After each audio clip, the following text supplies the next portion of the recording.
Kastil Besi Hitam Bab 1021, varian baru. Ratusan set instalasi percobaan seperti vial dan barang pecah belah, besar atau kecil, ditempatkan secara tertata rapi di ruangan pohon istana yang luasnya lebih dari 2000 meter persegi. Beberapa vial dan barang pecah belah berisi berbagai cairan berwarna-warni yang masih menggelegak. Organ lengkap dari ksatria iblis dan spesimen pejuang iblis direndam dalam beberapa botol dan peralatan gelas. Beberapa racun petomain aneh berwarna-warni mengambang di beberapa wadah laboratorium profesional yang tersegel dan secara bertahap merusak potongan daging berdarah. Ruangan ini tampak agak suram dan menakutkan, namun seorang apoteker voodoo atau peneliti mikroorganisme pasti akan mengedipkan matanya dan merasa bahwa mereka akan datang ke surga jika datang ke sini. Ini adalah laboratorium evolusi mikroorganisme di Castle of Black Iron. Peralatan di laboratorium ini mungkin tidak ada bedanya dengan laboratorium serupa di dunia luar, namun karena kemampuan khusus Castle of Black Iron, laboratorium evolusi mikroorganisme ini harus menjadi salah satu laboratorium terhebat di antara manusia. Setelah menciptakan Heller, Zhang Tai telah mengalihkan pengelolaan evolusi berbagai makhluk hidup dan spesies di Castle of Black Iron ke Heller. Ia hanya menunggu hasilnya dan tidak mempedulikan prosesnya. Ini adalah pertama kalinya Zhang Tai datang ke laboratorium evolusi mikroorganisme ini. Ketika Zhang Tai sedang berkultivasi di ruang pribadi erboatnya, dia menerima informasi Heller. Heller mengatakan bahwa dia ingin menunjukkan sesuatu yang penting kepada Zhang Tai, oleh karena itu, Zhang Tai memasuki Kastil Besi Hitam. Bahkan ketika racun iblis bulan purnama menyelesaikan mutasinya, Heller belum menggunakan kata penting. Oleh karena itu, Zhang Tai bertanya-tanya apa yang membuat Heller sangat teliti. Heller, apa yang ingin kamu tunjukkan padaku? Berdiri di depan begitu banyak barang pecah belah. Zhang Tai memandangi lusinan botol berbentuk segitiga di meja lab sambil bertanya-tanya apa yang akan ditunjukkan Heller padanya. Sambil diam, Heller hanya mengambil salah satu labu berbentuk segitiga dan memberikannya kepada Zhang Tai. Ini adalah varian terbaru dari ragi aura energi esensial. Ini sangat istimewa. Menurutku Castle Lord harus melihatnya. Selama beberapa tahun ini, bukankah kita memiliki lusinan varian ragi aura energi esensial? Apakah ada yang istimewa darinya? Selama bertahun-tahun, ragi aura energi esensial yang membantu Zhang Tai mewujudkan usahanya sudah memiliki lusinan varian. Namun semua varian tersebut memiliki berbagai kekurangan. Tidak semua varian sempurna atau tersedia, oleh karena itu, varian tersebut secara praktis tidak begitu berharga. Castle Lord akan mengerti setelah kamu melihatnya. Zhang Tai mengambil botol yang berisi cairan kuning samar. Melihat cairan seperti bir, dia mengocoknya dan menemukan bahwa cairan itu sangat jernih dan tidak ada kotoran. Apakah ini difermentasi dengan varian terbaru? Ya, setelah mendengar jawaban Heller, Zhang Tai membuka tutup kaca dari labu segitiga dan mendekatkan mulutnya ke hidungnya. Dalam sepersekian detik, bau alkohol yang sangat menyengat keluar dari labu segitiga.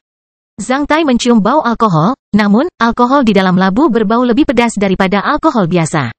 Alkohol, hampir seperti itu, jawab Heller sambil memberikan botol berbentuk segitiga lagi kepada Zhang Tai, ini alkohol biasa. Raja Kastil bisa membuat perbandingannya sendiri. Hampir seperti itu, kata-kata Heller sedikit mengagetkan Zhang Tai. Dia mengambil labu segitiga lainnya dan mencium minuman keras di dalamnya. Zhang Tai merasakan cairan dalam botol ini berbau seperti alkohol biasa, tidak pedas dan tampak transparan. Zhang Tai mencicipi sedikit alkohol kuning samar. Hanya setelah menyentuhnya sedikit, Zhang Tai merasakan lidahnya mati rasa. Botol berisi alkohol khusus itu berbau terlalu merangsang dan tidak dapat diminum sama sekali. Dilihat dari rasanya, botol alkohol berwarna kuning pucat ini lebih pedas daripada alkohol biasa. Apakah ada yang istimewa lagi?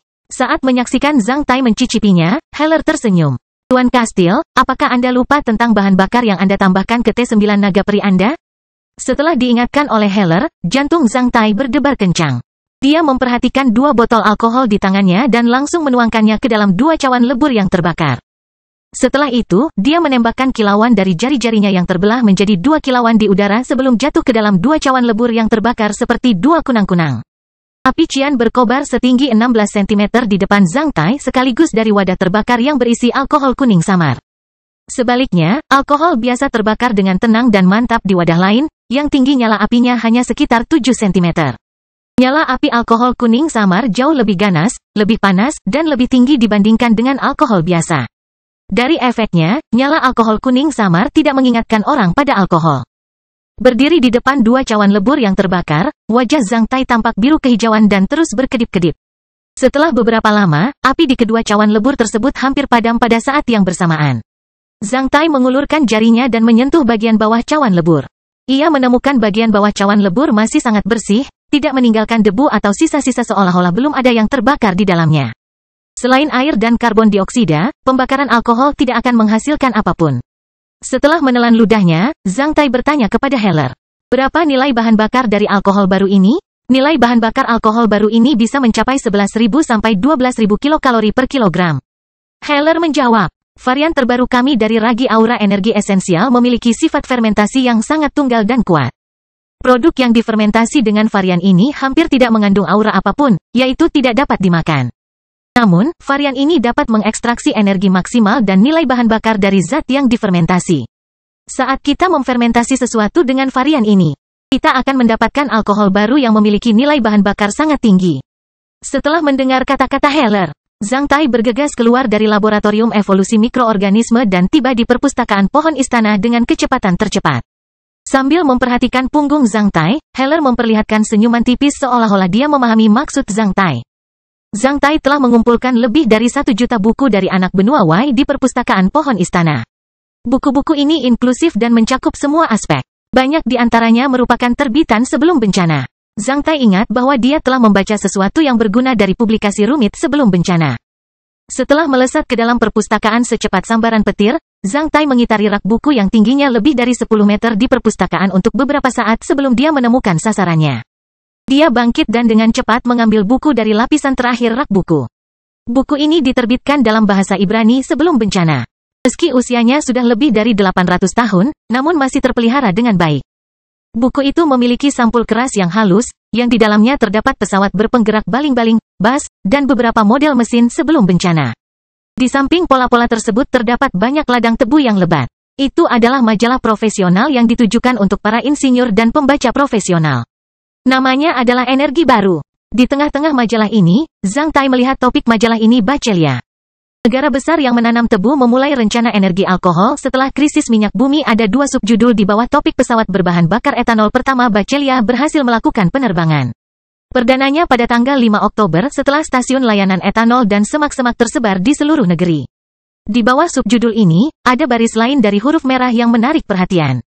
3 kelompok minyak bumi mengutuk keras pemerintah Bachelia karena menghancurkan struktur pasokan energi lokal dan rencana kuota. Zhang Tai dengan cepat membuka halaman tentang pengenalan pesawat berbahan bakar alkohol. Pesawat bertenaga alkohol pertama berhasil menyelesaikan pertunjukan perdananya di kota Salabuk, negara Bachelia pada tanggal 5 Oktober. Sebelumnya, pesawat bernama Harapan ini telah menyelesaikan uji coba penerbangan selama 300 jam dengan menggunakan alkohol. Pilot mengklaim bahwa Harapan kondisinya sangat baik. Zhang Tai membaca sekilas bagian ini untuk mendapatkan informasi penting yang dia inginkan. Harapan dikembangkan bersama oleh perusahaan manufaktur pesawat Bachelia dan Universitas Bachelia. Direnovasi dari pesawat baling-baling Mustang berbahan bakar minyak bumi, pesawat ini mengadopsi mesin 6 silinder Lycoming berkekuatan 320 tenaga kuda.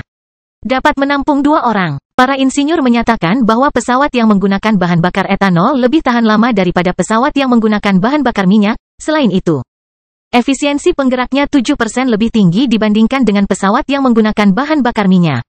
Itu adalah langkah besar lain dari pemerintah Bachelia setelah memodifikasi sepertiga bas di seluruh negeri menjadi bas serbaguna. Pada hari Harapan berhasil menyelesaikan uji terbangnya. Perusahaan manufaktur pesawat Bachelia telah menerima pesanan 150 pesawat berbahan bakar etanol dari para petani dan produsen tebu di negeri ini. Para petani dan produsen tebu di negeri Bachelia tidak menyangka bahwa apa yang mereka tanam dapat digunakan untuk menghasilkan alkohol dan dapat membantu pesawat terbang di angkasa. Oleh karena itu, para petani dan produsen tebu sangat bersemangat. Yang terpenting, harga pesawat semacam ini hanya sepertiga dari harga pesawat minyak bumi tradisional. Selain itu, pesawat energi baru ini tidak akan menimbulkan polusi apapun dalam penerbangan. Sebaliknya, pesawat terbang yang menggunakan bahan bakar minyak akan menghasilkan banyak gas berbahaya dan mencemari udara. Kulio, seorang petani tebu mengatakan bahwa dia akan menghemat banyak uang dengan menggunakan pesawat jenis baru ini untuk menyemprotkan pestisida. Selain itu, akan lebih nyaman baginya untuk melakukan perjalanan jarak pendek. Seorang pejabat perusahaan manufaktur pesawat Bachelia menyatakan bahwa pesawat mini berbahan bakar alkohol sedang dalam penelitian dan pengembangan. Jika rencana energi alkohol dapat dilaksanakan dengan lancar, Bachelia, sebagai produsen alkohol terbesar di kawasan ini akan menjadi negara penghasil energi. Setelah membaca sekilas isinya, Zhang Tai terbang sekali lagi dan mengeluarkan majalah lain berjudul Energi Baru dari rak buku. Dibandingkan dengan sebelumnya, sampul majalah ini berwarna hitam yang terasa sangat depresif. Mengingat tanggal penerbitannya, Zhang Tai tahu bahwa buku itu diterbitkan setengah tahun kemudian setelah penerbitan sebelumnya. Ada 2 judul di bawah sampulnya. Kudeta terjadi di negara Bachelia. Mantan Presiden Bachelia terbunuh oleh senjata dalam kudeta tersebut. Parlemen Bachelia yang baru telah mengesahkan Undang-Undang Penggunaan Energi dan akan melarang produksi dan penjualan semua pesawat terbang yang berbahan bakar alkohol. Selain itu, bahan bakar bas yang mengandung alkohol akan dicampur secara ketat dengan minyak bumi sesuai proporsi tertentu. 3 grup perminyakan teratas memberikan pinjaman sebesar 120 miliar koin emas kepada pemerintah Bachelia untuk memulihkan pesanan dalam negeri. Setelah mengembalikan kedua publikasi tersebut sebelum bencana, Zhang Tai sedang bermeditasi mendalam. Menurut pengantar salah satu majalah, pada zaman manusia sebelum bencana ketika minyak bumi akan mengering, sebagai energi utama pada zaman itu, nilai bahan bakar bensin adalah 10.450 sampai 11.250 kilokalori per kilogram. Namun, nilai bahan bakar alkohol sebelum bencana bervariasi antara 6 sampai 7.000 kilokalori per kilogram. Pada zaman tersebut, manusia telah mengembangkan seperangkat alat yang lengkap untuk menggantikan bensin dengan alkohol. Semua mesin pembakaran internal yang digerakkan oleh bensin dapat digerakkan oleh alkohol hanya setelah sedikit modifikasi. Sebelum bencana, alkohol tidak menjadi bahan bakar yang populer karena alasan politik dan bukan karena alasan teknis. Keuntungan kelompok perminyakanlah yang mematikan kemungkinan tersebut. Di zaman besi hitam, alasan mengapa alkohol bukanlah sumber energi yang populer terletak pada perubahan luar biasa yang terjadi setelah bencana, yang menyebabkan nilai bahan bakar alkohol menurun drastis. Akibatnya, alkohol tidak dapat lagi memenuhi kebutuhan mesin pembakaran internal. Mobil sport seperti Fiery Dragon T9 harus menggunakan mesin pembakaran luar, bukan mesin pembakaran dalam. Ragi Aura energi esensial terbaru yang bermutasi dapat menghasilkan alkohol yang nilai bahan bakarnya bervariasi dari 11.000 hingga 12.000 kilokalori per kilogram melalui fermentasi. Angka ini jauh lebih besar dibandingkan angka alkohol sebelum bencana, bahkan melebihi bensin. Bukankah itu berarti saya bisa memproduksi banyak mesin dan peralatan yang digerakkan oleh bensin sebelum bencana dan menjalankannya? Seperti pesawat baling-baling yang bergerak lebih cepat dari kapal udara, bus berperforma tinggi, dan kendaraan lapis baja yang memiliki kemampuan menyerang lebih besar di medan perang? Zhang Tai dikejutkan oleh berbagai kemungkinan dan prospek baru yang dibawa oleh Ragi Aura energi esensial yang bermutasi. Alkohol ini mungkin membawa revolusi energi dan industri di zaman besi hitam. 2 hari kemudian, ketika Zhang Tai sudah memulihkan ketenangannya dan sedang berkultivasi dengan kaki bersilang di ruang budidaya airboat, bel pintu berbunyi. Zhang Tai kemudian membuka matanya. Suara Liu Xing terdengar dari luar. Pertapa, kita telah tiba di wilayah karunia naga api. Kastil Besi Hitam bab 1022, kartu undangan emas dari Sekte Naga Besi. Di Istana Gubernur Provinsi, Kota Yukzu, Provinsi Yukzu. Seorang resepsionis yang datang dari Istana Huaiyuan mengambil kartu undangan emas dan buru-buru melewati koridor dan ruang tamu yang berkelok-kelok di Istana Gubernur Provinsi sebelum sampai ke Istana Crepe Myrtle, tempat Gubernur Provinsi selalu beristirahat dan menerima tamu. Apakah Gubernur Provinsi sedang menerima tamu sekarang? Resepsionis bertanya kepada penjaga yang berdiri di luar Istana Crepe Myrtle dengan suara rendah. Setelah penjaga itu membisikkan sesuatu ke telinga resepsionis. Resepsionis menarik napas dalam-dalam sebelum menunggu di luar Istana Crepe Myrtle dengan tenang dan sopan untuk dipanggil. Siapapun yang diterima oleh Gubernur Provinsi sekarang berhak membiarkan resepsionis menunggu baik di Istana Huaiyuan atau Provinsi Yuzhou.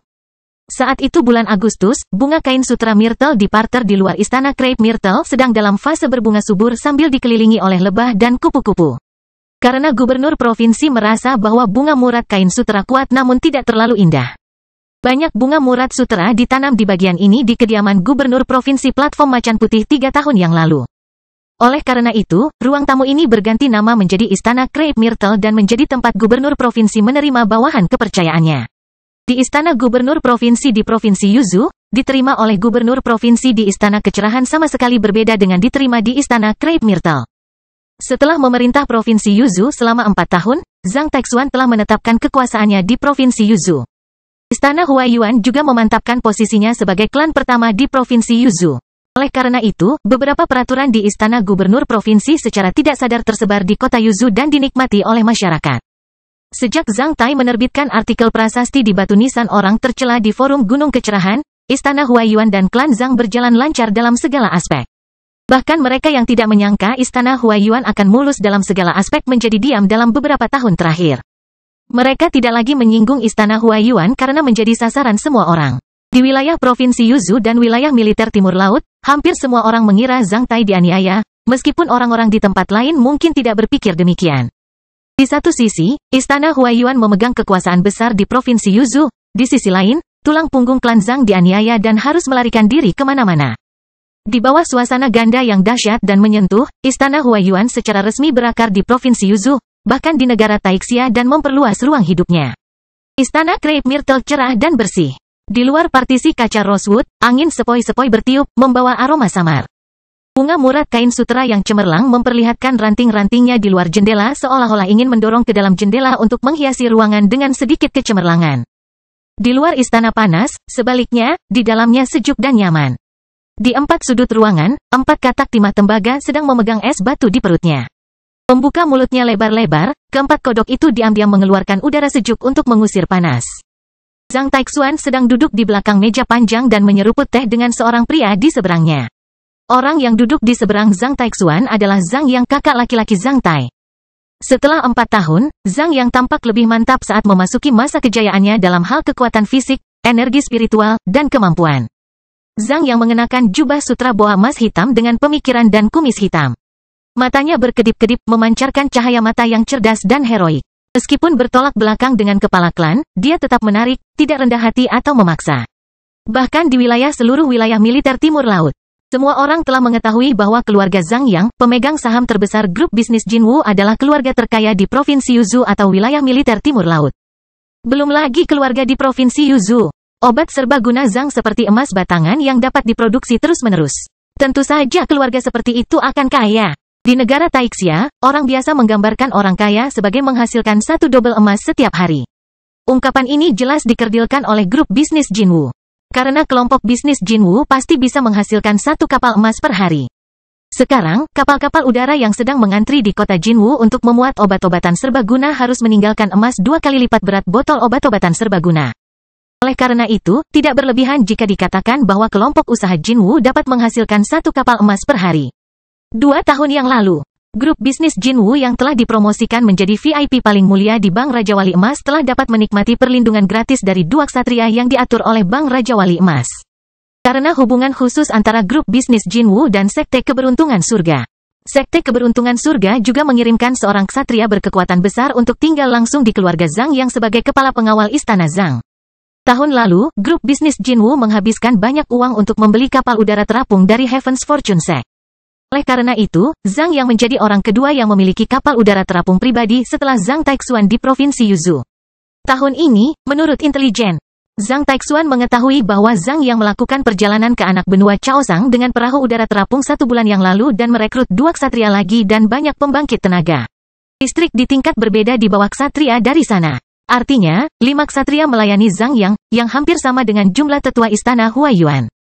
Zhang Yang baru saja kembali dari anak benua Chaosang. Pada masa Zhang Yang berada di anak benua Chaosang, tentunya Zhang Taixuan sebagai gubernur provinsi-provinsi Yuzhou yang bertetangga dengan anak benua Chaosang mengetahui apa yang terjadi di anak benua Chaosang. Apakah itu dilakukan olehmu di negeri angin abadi? Zhang Taixuan sedikit meniup air teh sambil bertanya pada Zhang Yang dengan tatapan tenang. Kaisar negeri angin abadi sudah tua dan berkepala dingin. Pangeran kerajaan itu kejam dan tidak bermoral. Aku pergi untuk mengganti pangeran kerajaan untuk mereka. Zhang Yang berkata dengan tenang sambil juga sedikit meniupkan air tehnya sebelum minum menyesap. Zhang Taixuan mengetahui bahwa grup bisnis Jinwu telah lama mengelola anak benua Chaosang. Benar-benar di luar imajinasinya bahwa grup bisnis Jinwu bisa memiliki kekuatan sebesar itu di sana. Dia melirik Zhang Yang ketika dia merasa bahwa pemuda ini menjadi lebih toleran, tegas dan kejam setelah Zhang Tai dijebak dan melarikan diri. Kota Fengjing, ibu kota negara angin abadi, hampir menjadi reruntuhan dengan korban lebih dari 300.000 tentara dan rakyat jelata. Kekuatan dan pasukan yang setia kepada pangeran kerajaan sebelumnya telah dicopot sepenuhnya. Namun, Zhang Yang menggambarkannya dengan santai. Anak benua Chaosang bertetangga dengan negara Taixia. Semua negara di anak benua Chaosang mempunyai hubungan dengan klan-klan besar di negara Taixia. Jujur saja, sebagian besar keluarga kerajaan dan pejabat tinggi pemerintahan di anak benua Chaosang hanyalah anjing penjaga dan agen dari klan-klan besar di negara Taixia. Di anak benua Chaosang, klan Tang dari provinsi Yanzhou berada di belakang negeri angin abadi. Zhang Taixuan mengingatkan Zhang Yang. Kamu bisa menukar segalanya dengan uang? Zhang Yang tersenyum sambil meletakkan cangkir tehnya. Seorang tetua klan Tang pergi ke negeri angin abadi bersamaku. Dia membunuh ksatria nomor 1 di sisi pangeran kerajaan negeri angin abadi. Seorang tetua kelantang juga pergi ke sana. Zhang Taixuan menghela nafas, apakah itu bermanfaat? Negeri angin abadi hanyalah sebuah negara kecil. Negara ini tidak memiliki pembangkit tenaga listrik atau sumber daya yang berharga. Namun, saya menyukai cara negara ini melatih tentaranya yang berani mati, yang mungkin berguna di masa depan. Selama mereka tidak gentar, dan bisa maju gelombang demi gelombang, saya lebih suka menganggapnya sebagai bisnis, entah itu menguntungkan atau tidak. Kekuatan tersembunyi sedang melonjak di negara Taixia. Sebaiknya kamu berhati-hati, Zhang Taixuan berkata sambil melihat ke kejauhan. Setelah berita hilangnya Kaisar Xuan Yuan menyebar dari alam elemen tanah, berita itu baru tersebar ke seluruh negeri Taixia hanya dalam beberapa hari. Bahkan anak-anak jalanan pun mengetahuinya. Istana Huaiyuan harus mempersiapkannya sesegera mungkin. Zhang Yang menyarankan saat cahaya cerdas melintas di matanya. Setelah melirik Zhang Yang, Zhang Taixuan mengangguk. Setelah terdiam beberapa detik, Zhang Taixuan menjawab, tampaknya prefektur Yanghe harus membangun kota kelas A yang terkenal. Dengan kota kelas A di belakang kita, orang-orang akan merasa aman. Jika Istana Huaiyuan ingin membangun kota kelas A, kelompok bisnis Jinwu akan menanggung setengah biayanya. Zhang Yang berkata dengan murah hati. Yang berarti dia harus menghabiskan miliaran koin emas. Apa yang dibutuhkan grup bisnis Jinwu? Apakah bom alkemis yang disimpan klan kita harus dibersihkan? Zhang Taixuan mengangguk, pernikahan antara klan Zhu dari provinsi Yanzhou dan Istana Huaiyuan. Biarkan saja mereka mengirim wanita itu ke sini. Zhang Yang bahkan tidak peduli siapa wanita itu. Karena itu tidak penting sama sekali. Dia hanya tahu bahwa klan Zhu adalah klan besar di provinsi Yanzhou, yang wanitanya jelas tidak jelek. Apapun, kedua orang itu kemudian bertukar pandang satu sama lain sebelum mengangguk pada saat yang sama dalam diam. Setelah minum teh, Zhang Yang bangkit dan mengucapkan selamat tinggal pada Zhang Taixuan. Zhang Taixuan mengantarnya sampai pintu masuk istana Crepe Myrtle. Melihat Zhang Yang berjalan keluar dari sana dengan tatapan percaya diri. Para penjaga dan resepsionis yang berdiri di luar istana Crepe Myrtle membungkuk ke arah Zhang Yang dengan hormat pada saat yang bersamaan. Grup bisnis Jinwu saat ini tidak akan pernah bisa menandinginya kemarin. Pada tahun-tahun terakhir, dengan berdirinya kota bisnis Jinwu dan perluasan bertahap grup bisnis Jinwu, status dan posisi Zhang Yang di klan Zhang di istana Huaiyuan hampir bisa menandingi para tetua klan. Zhang Taixuan menyentuh ujung jarinya. Sampai Zhang Yang menghilang di balik bunga murad kain sutra yang cemerlang itu, Zhang Taixuan mengalihkan pandangannya ke resepsionis istana gubernur provinsi. Ada apa? Sebagai seorang ksatria bumi, dia sudah lama mendengar apa yang dibicarakan resepsionis dengan penjaga tadi. Oleh karena itu, dia tahu resepsionis itu ingin melaporkan sesuatu kepadanya. Resepsionis itu berlari ke depan sebelum membungkuk ke arah Zhang Taixuan. Pada saat yang sama, dia memberikan kartu undangan emas kepada Zhang Taixuan dengan dua tangan. Saat melihat kartu undangan emas yang menarik perhatian, pupil mata Zhang Taixuan langsung menyempit. Karena ada ki dan gambar seorang ksatria bumi di kartu undangan emas. Gambar itu adalah naga api yang ganas dan suram dengan dua sayap. Di dunia ksatria, ini menandakan bahwa orang yang mengirimkan kartu undangan emas ini adalah seorang ksatria bumi yang mulia. Setelah membukanya, Zhang Taixuan hanya melihat satu paragraf. Pada tanggal 18 Agustus saya akan mengadakan upacara pembukaan Sekte Naga Besi di kota Xuantian, di kaki Gunung Yangui. Wilayah Karunia Naga Api. Saya sudah menyiapkan minuman untuk mengundang semua pejabat di Istana Huaiyuan untuk menghadirinya. Tanda tangannya adalah Cui Li, Pertapa Naga Api, yang juga pemilik wilayah Karunia Naga Api. Naga yang sangat ganas. Zhang Taixuan membaca kartu undangan emas itu dua kali.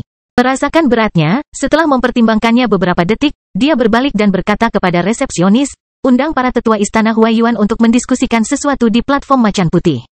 Pada hari yang sama, banyak klan besar di Provinsi Yuzhou, Provinsi Tongzhou, dan Provinsi Yangzhou di wilayah-wilayah militer timur laut yang berdekatan dengan wilayah Karunia Naga Api menerima kartu undangan emas yang sama. Zhang Yang menerima kartu undangan emas yang sama ketika dia kembali ke rumah. Kastil Besi Hitam Bab 1023, tampilan baru wilayah Karunia Naga Api 1.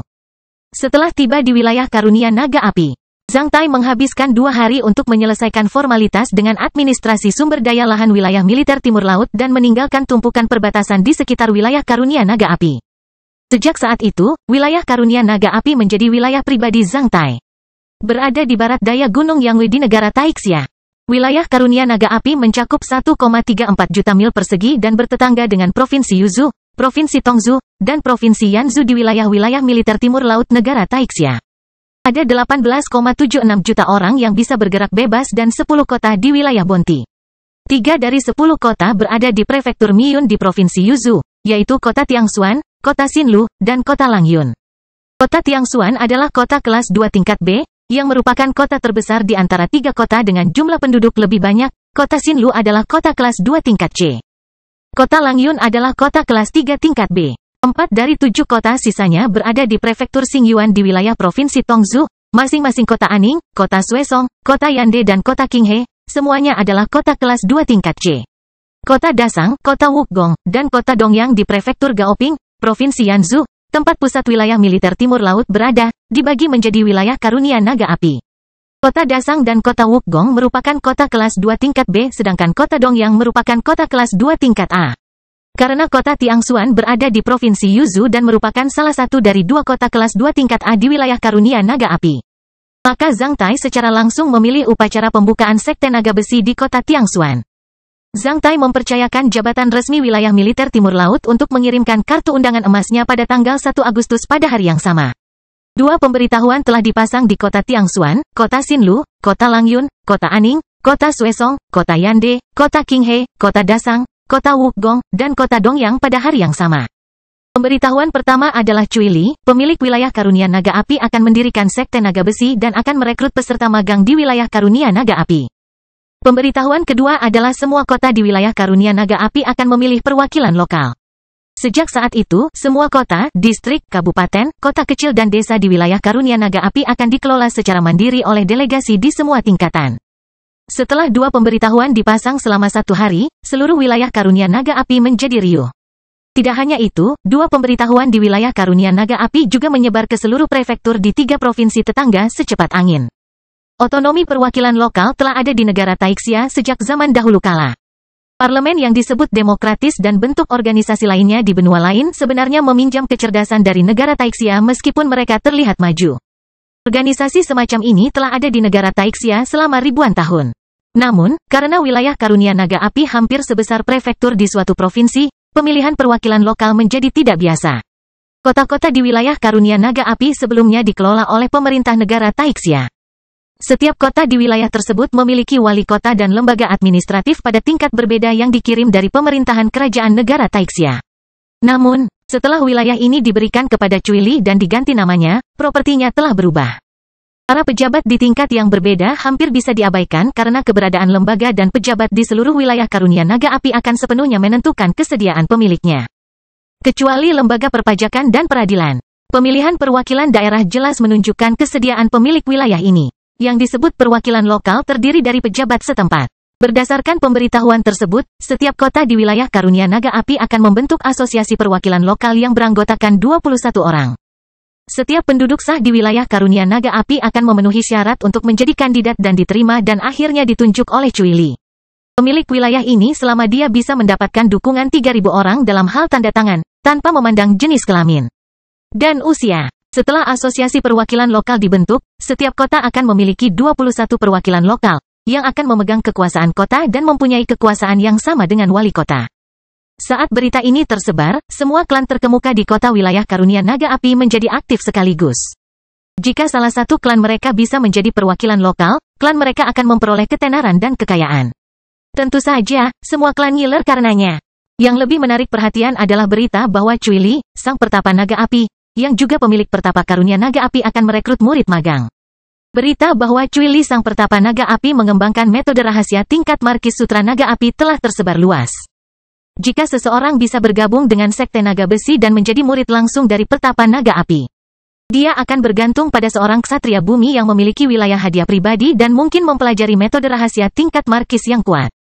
Kabar baik seperti itu tidak lain adalah jalan pintas menuju ketenaran dan kekayaan. Sebab, kabar ini langsung menggemparkan daerah tetangga. Di seluruh wilayah militer timur laut, bahkan klan besar yang memiliki ksatria pun tergerak oleh berita ini, belum lagi rakyat jelata. Setelah Cui Li menyerahkan kartu undangan dan pemberitahuan emasnya, kota Tiangshuan yang tidak mencolok di wilayah militer timur laut segera menjadi fokus seluruh wilayah militer timur laut. Akibatnya, semakin banyak kapal udara dan orang tiba di kota Tiangshuan secara tiba-tiba. Pada pagi hari tanggal 6 Agustus pasangan bos Liu dari Hotel Yuean di selatan kota Tiangshuan bangun sebelum fajar. Yuean Hotel mencakup sekitar 700 meter persegi. Dengan bangunan 4 lantai dan 2 halaman, berisi lebih dari 30 kamar tamu. Meskipun luasnya terbatas dan berada di peringkat menengah di antara hotel-hotel di kota Tiangshuan, Itu adalah pencapaian pasangan ini setelah kerja keras selama lebih dari 20 tahun. Oleh karena itu, pasangan ini selalu melakukan banyak hal sendiri di hotel. Mulai tanggal 2 Agustus bisnis hotel tiba-tiba berkembang pesat. Hotel, yang sebagian besar kamarnya biasanya kosong, penuh hanya dalam beberapa hari. Tak hanya pasangan, bahkan para pemuda di hotel pun ikut sibuk. Mereka yang tinggal di surga nomor 1 dan nomor 2 sejak kemarin adalah pejuang kaya dari Provinsi Yanzhou. Mereka agak pilih-pilih. Karena mereka tidak peduli dengan harga, sebaiknya Anda membeli beberapa bahan bagus dari pasar. Istri Bos Liu memberitahu Bos Liu dengan serius ketika dia akan membeli bahan-bahan dari pasar bersama anak-anaknya di pagi hari. Koki agak sibuk, sebaiknya kamu lebih memperhatikan mereka. Bos Liu juga memperingatkan istrinya. Begitu, aku sudah mengundang Bibi Liu di lingkungan kita dan Bibi bungsuku dari keluarga Zhao untuk membantu kita di dapur hari ini. Mereka rajin, mereka akan segera tiba. Kamu boleh pergi sekarang. Setelah mendengar istrinya telah membuat pengaturan di dapur, Bos Liu duduk di belakang sepeda roda 3 sambil menyuruh seorang pemuda untuk pergi. Mereka yang datang untuk membeli bahan-bahan di pasar begitu awal sebagian besar adalah bos hotel dan restoran serta pelayan dan pemuda dari klan besar di kota. Setelah membeli berbagai sayuran dan buah-buahan segar, Bos Liu melihat seekor rusa salju yang diburu. Mungkin diburu tadi malam karena dagingnya segar dan empuk. Ketika dia memikirkan tamu-tamu kaya dari Provinsi Yanzhou, dia berbagi rusa salju dengan Bos Zhou dari hotel lain setelah mencapai kesepakatan. Setelah menimbangnya, dia memasukkannya ke dalam sepeda roda 3 miliknya. Setelah menyelesaikan semua ini dalam waktu setengah jam, Bos Liu datang ke etalase lama Rongshengxiang dan mengambil daging sapi dan kambing segar. Karena Bos Liu sering berkunjung ke sini, saat melihat Bos Liu, anak laki-laki Rongshengxiang segera membawa daging sapi dan kambing ke dalam sepeda roda 3-nya tanpa diminta oleh Bos Liu. Saat sekeranjang daging sapi dan kambing dimuat, kendaraan itu tenggelam dengan samar. Hari ini terlalu berlebihan. Bos Liu bergumam dalam hati sambil memberitahu Bos Zhao yang gendut di dalam Rongshengxiang, Bos Zhao, daging hari ini kelihatannya terlalu banyak. Hotel Yuean tidak memerlukan begitu banyak daging hari ini. Karena terlalu panas, dagingnya mungkin busuk besok. Hahaha, tidak terlalu banyak, tidak terlalu banyak. Ambil saja, aku akan memberimu diskon 20%, jawab Bos Zhao sambil tersenyum. Setelah mendengar jawaban Bos Zhao yang dikenal kikir, Bos Liu menjadi ragu. Setelah memeriksa daging sapi dan kambing itu sekali lagi, dia menemukan bahwa semuanya segar dan berkualitas. Dia kemudian bergumam dalam hati, bagaimana orang kikir ini bisa menjadi begitu baik hari ini? Pada saat ini, Bos Zhao berjalan ke arahnya sambil tersenyum lebar sambil mengeluarkan gulungan kain putih dan berkata, hehehe. Bos Liu, jangan terlalu banyak berpikir. Pemegang saham terbesar Qian dari Rongshengxiang sedang mengumpulkan tanda tangan akhir-akhir ini. Dia mengatakan bahwa Rongshengxiang mengadakan kegiatan istimewa akhir-akhir ini untuk para tamu lama. Selama Bos Liu membantu kami dengan menandatangani nama Anda di sini dan membawanya kembali agar anak-anak Anda menandatangani nama mereka atau menekan sidik jari mereka satu demi satu. Di 1 bulan ke depan, Bos Liu akan menikmati diskon yang sama. Setelah mendengar kata-kata Bos Zhao, Bos Liu membuka matanya lebar-lebar dengan tatapan takjub, Pemegang saham terbesar Qian bersaing untuk mendapatkan perwakilan lokal kota Xuantian di hotel dengan mendengarkan diskusi para tamu dari semua lapisan masyarakat. Bos Liu mengetahui semua peristiwa besar yang terjadi di Provinsi Yuzhou dan negara Taixia. Bos Liu tahu bahwa wilayah karunia naga api akan memilih perwakilan lokal segera setelah pemberitahuan itu dikeluarkan. Pemegang saham terbesar kami, Qian, juga merupakan tokoh berpengaruh di kota Xuantian. Dia memiliki lebih dari 10 padang rumput, lahan pertanian, dan rumah jagal. Sepertiga daging di kota Tiangxuan dipasok oleh pemegang saham terbesar kami, Qian. Sekarang yang lain dapat menghadiri seleksi untuk lokal perwakilan, pemegang saham terbesar kami Qian juga bisa hadir. Bos Liu segera menjadi serius saat melihat tatapan takjub Bos Liu. Apakah Bos Liu merasa bahwa kami rendah hati dan meremehkan tukang daging kami? Bos Liu buru-buru tersenyum, kamu terlalu banyak berpikir. Aku hanya ingin tahu kalau pemegang saham terbesar Qian mempunyai lebih dari 4.000 staf. Dia hanya perlu meminta semua stafnya untuk menandatangani nama mereka untuknya. Dia tidak memerlukan nama kita di semua. Hahaha, semakin banyak pendukungnya, semakin mulia pemegang saham terbesar kita Qian. Dikatakan bahwa Bos Feng di kota Tiangxuan juga bersaing untuk mendapatkan perwakilan lokal. Selain itu, dia telah mengumpulkan lebih dari 5.000 tanda tangan. Meskipun pemegang saham terbesar kita, Qian, adalah seorang tukang daging, dia telah berkontribusi banyak pada kota Tiangxuan tahun-tahun ini seperti pengaspalan jalan dan pembangunan jembatan. Apapun, dia setidaknya bisa menandingi pelacur. Bos Feng adalah pahlawan wanita legendaris lainnya di kota Xuantian. Sebagai pelacur teratas di 27 rumah bordil di kota Xuantian, ketenarannya di lingkaran hiburan bisa menyamai pemegang saham terbesar kian di industri catering di kota Suantian. Kastil Besi Hitam Bab 1024, tampilan baru wilayah hadiah Naga Api 2. Ketika Bos Liu dan anak laki-laki itu kembali ke Hotel Yuean dengan sepeda roda 3, hari baru saja tiba. Saat ini, para tamu di Hotel Yuean mulai bangun dan sarapan. Alhasil, hotel lambat laun menjadi riuh. Bos Liu mengeluarkan gulungan kain putih yang diberikan oleh Bos Zhao sambil berpikir dalam hati, ini hanya masalah tanda tangan. Walaupun terdengar segar, tapi itu bukan masalah besar. Meskipun pemegang saham terbesar Rong Shengxiang adalah seorang tukang daging, dia murah hati. Sebenarnya lumayan juga kalau bisa menjadi perwakilan lokal. Di masa depan, saya mungkin mendapat keuntungan darinya. Menurut Bos Zhao, banyak tukang daging dan bos hotel di kota Suantian mendukung pemegang saham terbesar Qian. Dia juga telah mengumpulkan banyak tanda tangan dari lahan pertanian di daerah pedesaan di luar kota. Dikatakan bahwa pemegang saham terbesar Qian telah memperoleh lebih dari 6.000 tanda tangan. Setelah seleksi wakil daerah dimulai beberapa hari lalu, suasana semakin menarik.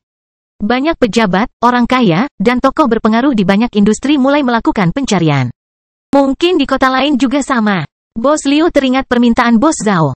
Setelah mengeluarkan gulungan kain putih tersebut, dia menyuruh semua pemuda dan istrinya untuk menandatangani nama mereka di atasnya, termasuk 2 wanita yang datang ke sini untuk memberikan bantuan kepada mereka di dapur. Mereka yang tidak menandatangani namanya akan menempelkan sidik jarinya di atasnya. Setelah menanganinya, Bos Liu menyingkirkan kain putih itu dan mulai mengatur urusan di hotel. Dia akan memberikan gulungan kain putih penuh nama kepada Bos Zhao besok. Segera setelah jam 9 pagi, hampir semua tamu di hotel sudah bangun. Hotel ini juga menjual sarapan seperti roti kukus, mie, kacang tanah, bubur, puding kental, berbagai macam makanan dingin atau panas, dan daging rebus dalam panci. Banyak pemalas datang ke sini untuk sarapan, minum teh pagi, dan mendengarkan cerita. Pada pukul 9.30, ruang makan di hotel sudah dipenuhi orang. Banyak dari mereka yang datang khusus untuk mendengarkan cerita. Banyak orang tua datang ke sini bersama cucu mereka. Saat pendongeng bersudut dalam gaun Qian duduk di satu-satunya meja di panggung dengan mengangkat jubahnya dan meminum air teh, seluruh ruang makan menjadi sunyi. Bahkan anak-anak itu berhenti berbicara ketika mereka menyaksikan pendongeng dengan mata hitam terbuka lebar. Dengan suara sua, pendongeng tiba-tiba membuka kipas kertas bergambar bunga plum dan melambaikannya. Bahkan para pemuda yang bertanggung jawab menambahkan air teh untuk para tamu di ruang makan sedikit menginjak sambil menajamkan telinga mereka. Pendongeng sedang menceritakan legenda pahlawan besi hitam. Saat buku ini diterbitkan 3 tahun yang lalu, buku ini menjadi populer di seluruh negara Taixia. Sebagai seorang pendongeng, jika dia tidak bisa menceritakan legenda pahlawan besi hitam, dia akan malu untuk memberitahu orang lain bahwa dia adalah seorang pendongeng. Zhang Tai mengalami pertempuran berdarah di wilayah operasi Selne dan dijebak oleh para iblis dalam pasukan manusia yang bersekutu. Elang Selne patah sayapnya dan hampir kehilangan nyawanya. Akhirnya, seluruh wilayah operasi Selne runtuh. Zhang Tai tidak bisa tidak menanggungnya sendirian. Oleh karena itu, dia harus mengungsi ke arah selatan saat dia melawan barisan depan korps iblis. Puluhan juta boneka iblis sama padatnya dengan air pasang, yang akan menghancurkan kota dan negara dimanapun mereka berada. Manusia manapun di depan mereka akan dimakan, dewa manapun di depan mereka akan dibantai. Mereka seperti puluhan juta binatang buas dengan mata berdarah yang bisa melahap segalanya. Kemanapun mereka lewat akan menjadi tanah tandus. Mereka berguling-guling di seluruh utara wilayah anak benua Wei dan melonjak menuju Kekaisaran Norman. Kata pendongeng itu sambil membuka kipas lipatnya dan melambaikannya. Seiring dengan nada bicaranya, ekspresi wajah dan gerakannya, pendongeng menarik perhatian semua orang dalam hitungan detik. Sejak saat itu, seluruh ruang makan dipenuhi dengan suaranya. Semua penonton di ruang makan tenggelam dalam plot dramatis. Banyak penonton yang tidak menyadari bahwa 2 jam telah berlalu. Ketika pendongeng menepuk meja hakim dengan kerikil, semua orang yang hadir terkejut. Pada saat itu, ledakan sekeras jutaan guntur yang teredam terdengar. Seluruh daratan kemudian mulai berguncang seperti menyaring beras dengan menggetarkan kipas penampi, menyebabkan pasir dan batu melompat. Puluhan juta boneka iblis di kaki Nein kota Kekaisaran Norman semuanya kosong karena mereka mengira itu adalah gempa bumi. Zhang Tai sedang melawan 3 pembangkit tenaga listrik asosiasi 3 mata di gerbang kota dan akan segera berada dalam krisis. Tiba-tiba, tembok kota mulai berguncang dengan keras dan hampir terjatuh. Ketiga tokoh dikdaya asosiasi 3 mata terkejut. Memanfaatkan kesempatan ini, Zhang Tai menghentikan pengepungan dan melompat ke atas gerbang kota yang tingginya lebih dari 20 meter dan melihat ke kejauhan. Pada saat ini, pendongeng berdiri dan meletakkan tangannya di dahinya seolah-olah sedang melihat ke kejauhan. Zhang Tai melihat ke kejauhan saat jantungnya berdebar kencang. Ya Tuhan, garis putih di kejauhan seperti lautan awan yang bergulung setinggi 100 meter melonjak menuju kota Nein dengan cara yang luar biasa. Para tamu yang terhormat, apa pendapat Anda tentang warna putih itu? Garisnya adalah... Apakah kamu ingat bahwa ada seorang marshal bernama Lin Changjiang di Kekaisaran Norman? Dia juga anggota suku Hua di negara Taixia. Berbicara tentang Lin Changjiang, dia benar-benar luar biasa. Status aslinya adalah murid berbakat dari Sekte Keberuntungan Surga di negara Taixia. Puluhan tahun yang lalu, dia datang ke anak benua Wei atas perintah sekte tersebut dan membuat persiapan untuk melawan iblis. Setelah datang ke Kekaisaran Norman, Lin Changjiang bertanggung jawab untuk membangun proyek irigasi terbesar di utara Kekaisaran Norman, Kekaisaran Bendungan. Garis putih lebih dari 400 mil jauhnya dari kota Nein adalah banjir yang mengalir dari bendungan Kekaisaran Norman. Berapa banyak air? 80 miliar meter kubik. Tahukah Anda apa arti angka itu? Sungguh tak tertahankan. 80 miliar meter kubik air dapat merusak seluruh prefektur Miyun. Kota Nein adalah kuburan dari puluhan juta boneka iblis dalam rencana Marsekal Lin Changjiang. Sekte Keberuntungan Surga pandai meramal nasib. Sejak puluhan tahun yang lalu, mereka telah mengetahui bahwa kota Nein akan dihancurkan oleh puluhan juta orang. Boneka iblis dalam perang suci ini. Oleh karena itu, Marsekal Lin Changjiang membangun bendungan di hulu kota Nein untuk menyimpan air dan mempersiapkan trik hari ini. Setelah mendengar ini, semua penonton yang tenggelam dalam cerita berseru satu demi satu. Pada saat itu, Marsekal Lin Changjiang tidak mengetahui bahwa Zhang Tai sedang melawan boneka-boneka iblis di kaki kota Nein. Zhang Tai juga tidak mengetahui tipuan Marsekal Lin Changjiang. Setelah mendengar suara abnormal di kejauhan, 3 pembangkit tenaga listrik 3 asosiasi mata yang baru saja melawan Zhang Tai juga melompat ke tempat yang lebih tinggi dan melihat ke kejauhan. Ketika mereka mengetahui apa yang terjadi, mereka semua terlalu takut dan mengerahkan upaya penuh untuk melarikan diri. Mereka hanya benci karena mereka dilahirkan dengan hanya 2 kaki. Garis putih melonjak menuju kota Nein seperti puluhan ribu kuda yang berlari kencang. Dalam sekejap mata, garis itu telah menutupi segalanya dan menghancurkan segala sesuatu di kota Nein dengan cara yang luar biasa. Itu bahkan jauh lebih kuat dan tak tertahankan daripada ksatria terhebat. Puluhan juta boneka iblis hancur seketika. Mereka melarikan diri ke segala arah hanya untuk bertahan hidup dalam banjir besar ini. Dalam situasi kritis seperti ini, semua orang hampir kehilangan nyawa mereka, kecuali Zhang Tai. Menonton lebih dari 100 meter ombak besar yang lebih tinggi, Zhang Tai tertawa terbahak-bahak sambil berteriak, "Dewa tolong aku." Setelah mengatakan itu, Zhang Tai muncul dari atas gerbang kota dan melangkah ke atas ombak yang bergelombang seperti bagaimana dia menyelamatkan keindahan di Pulau Naga tersembunyi sebagai yaksa. Di atas ombak besar, dia hanya mengabaikannya. Penampilan malu dari puluhan juta boneka iblis seperti yaksa yang berlayar di lautan dan seekor naga yang berenang di laut. Di dalam air, boneka-boneka iblis itu seperti sampah. Bagaimana mereka bisa mengalahkan Zhang Tai dalam situasi seperti itu? Zhang Tai berjalan di atas ombak dengan bebas berjalan di tanah datar. Selama dia mengayunkan pedang panjangnya, dia akan mengirimkan boneka-boneka iblis itu ke dalam air. Kepala-kepala terbang menjauh. Menginjak ombak besar seperti neza, Zhang Tai segera menyusul 3 pembangkit tenaga asosiasi 3 mata. Hanya setelah mengayunkan pedangnya 2 kali, dia mengirim 2 kepala terbang. Namun, dia melewatkan yang ketiga. Zhang Tai tidak terlalu memikirkan hal itu pada saat itu. Dia hanya terus membunuh boneka-boneka iblis yang berjuang melawan ombak dan melakukan pembantaian yang keren. Zhang Tai tidak membayangkan itu orang yang lolos bisa memberinya perbuatan baik yang besar di masa depan. Ada sebuah puisi untuk kecelakaan ini, ombak yang bergulung-guling berlumuran darah. Pahlawan muda itu berperilaku tak kenal takut seperti naga Tiongkok, kekayaan surga menerobos puluhan juta boneka iblis, yaksa menginjak ombak besar melintasi kota Nein.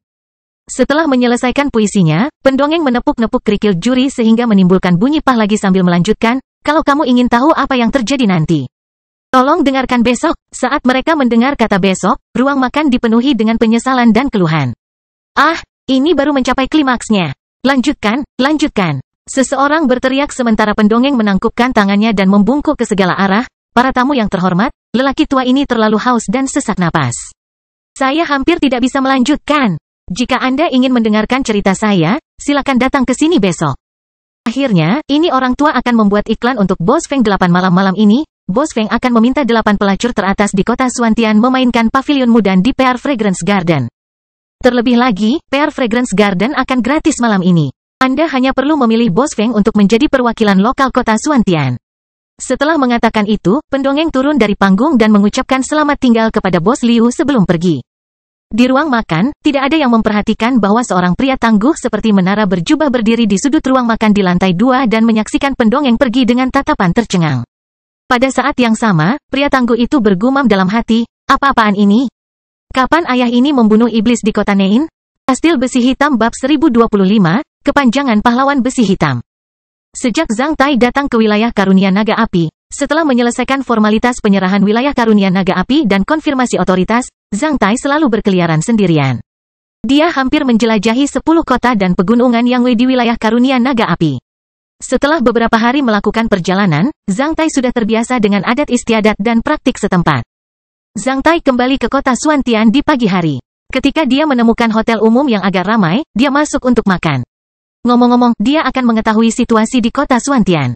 Zhang Tai berpikir bahwa cara paling sederhana baginya untuk mengenal suatu tempat adalah dengan mendengarkan obrolan gratis dari orang-orang dari semua lapisan masyarakat di tempat-tempat umum yang berkumpul secara massal seperti kedai teh, pub, dan hotel. Namun, di luar imajinasi Zhang Tai dia bisa mendengarkan legenda pahlawan besi hitam, di mana dia adalah karakter utamanya. Kisah ini sangat jelas. Beberapa isinya memang nyata meski diolah secara artistik, beberapa dibuat secara wajar. Hasilnya, citra Zhang Tai menjadi penuh dan nyata, benar dan berdarah panas seperti sosok legendaris yang nyata. Apa-apaan? Zhang Tai sangat bertanya-tanya tentang hal itu. Setelah mendengar bahwa Boss Feng akan mengajak 8 pelacur teratas di kota Xuantian bermain mudan pavilion di Pear Fragrance Garden malam ini. Para penonton di ruang makan mulai mendiskusikan Boss Feng, sementara mereka mengalihkan topik mereka ke pemilihan perwakilan lokal dari kota Xuantian. Setelah mengucapkan selamat tinggal kepada Bos Liu, pendongeng meninggalkan hotel di bawah bimbingan seorang pemuda. Boss Feng adalah pahlawan wanita kita di kota Xuantian. Kabarnya, Boss Feng hanya menjual bakatnya, bukan keperawanannya ketika dia masih muda. Belakangan, karena dia sangat cerdik, dia menyewa sebuah hub dan perlahan-lahan mengembangkan bisnisnya. Saya diberitahu bahwa Boss Feng tidak pernah memaksa gadis-gadisnya untuk menjual keperawanan mereka. Selama gadis-gadis itu bisa bekerja cukup lama untuknya atau menghasilkan cukup uang untuk menebus diri mereka sendiri, Boss Feng akan memulihkan kebebasan mereka atas inisiatifnya sendiri. Jika ada di antara mereka bertemu dengannya Tuan Kanan, Boss Feng bahkan akan menghadiahkannya mas kawin.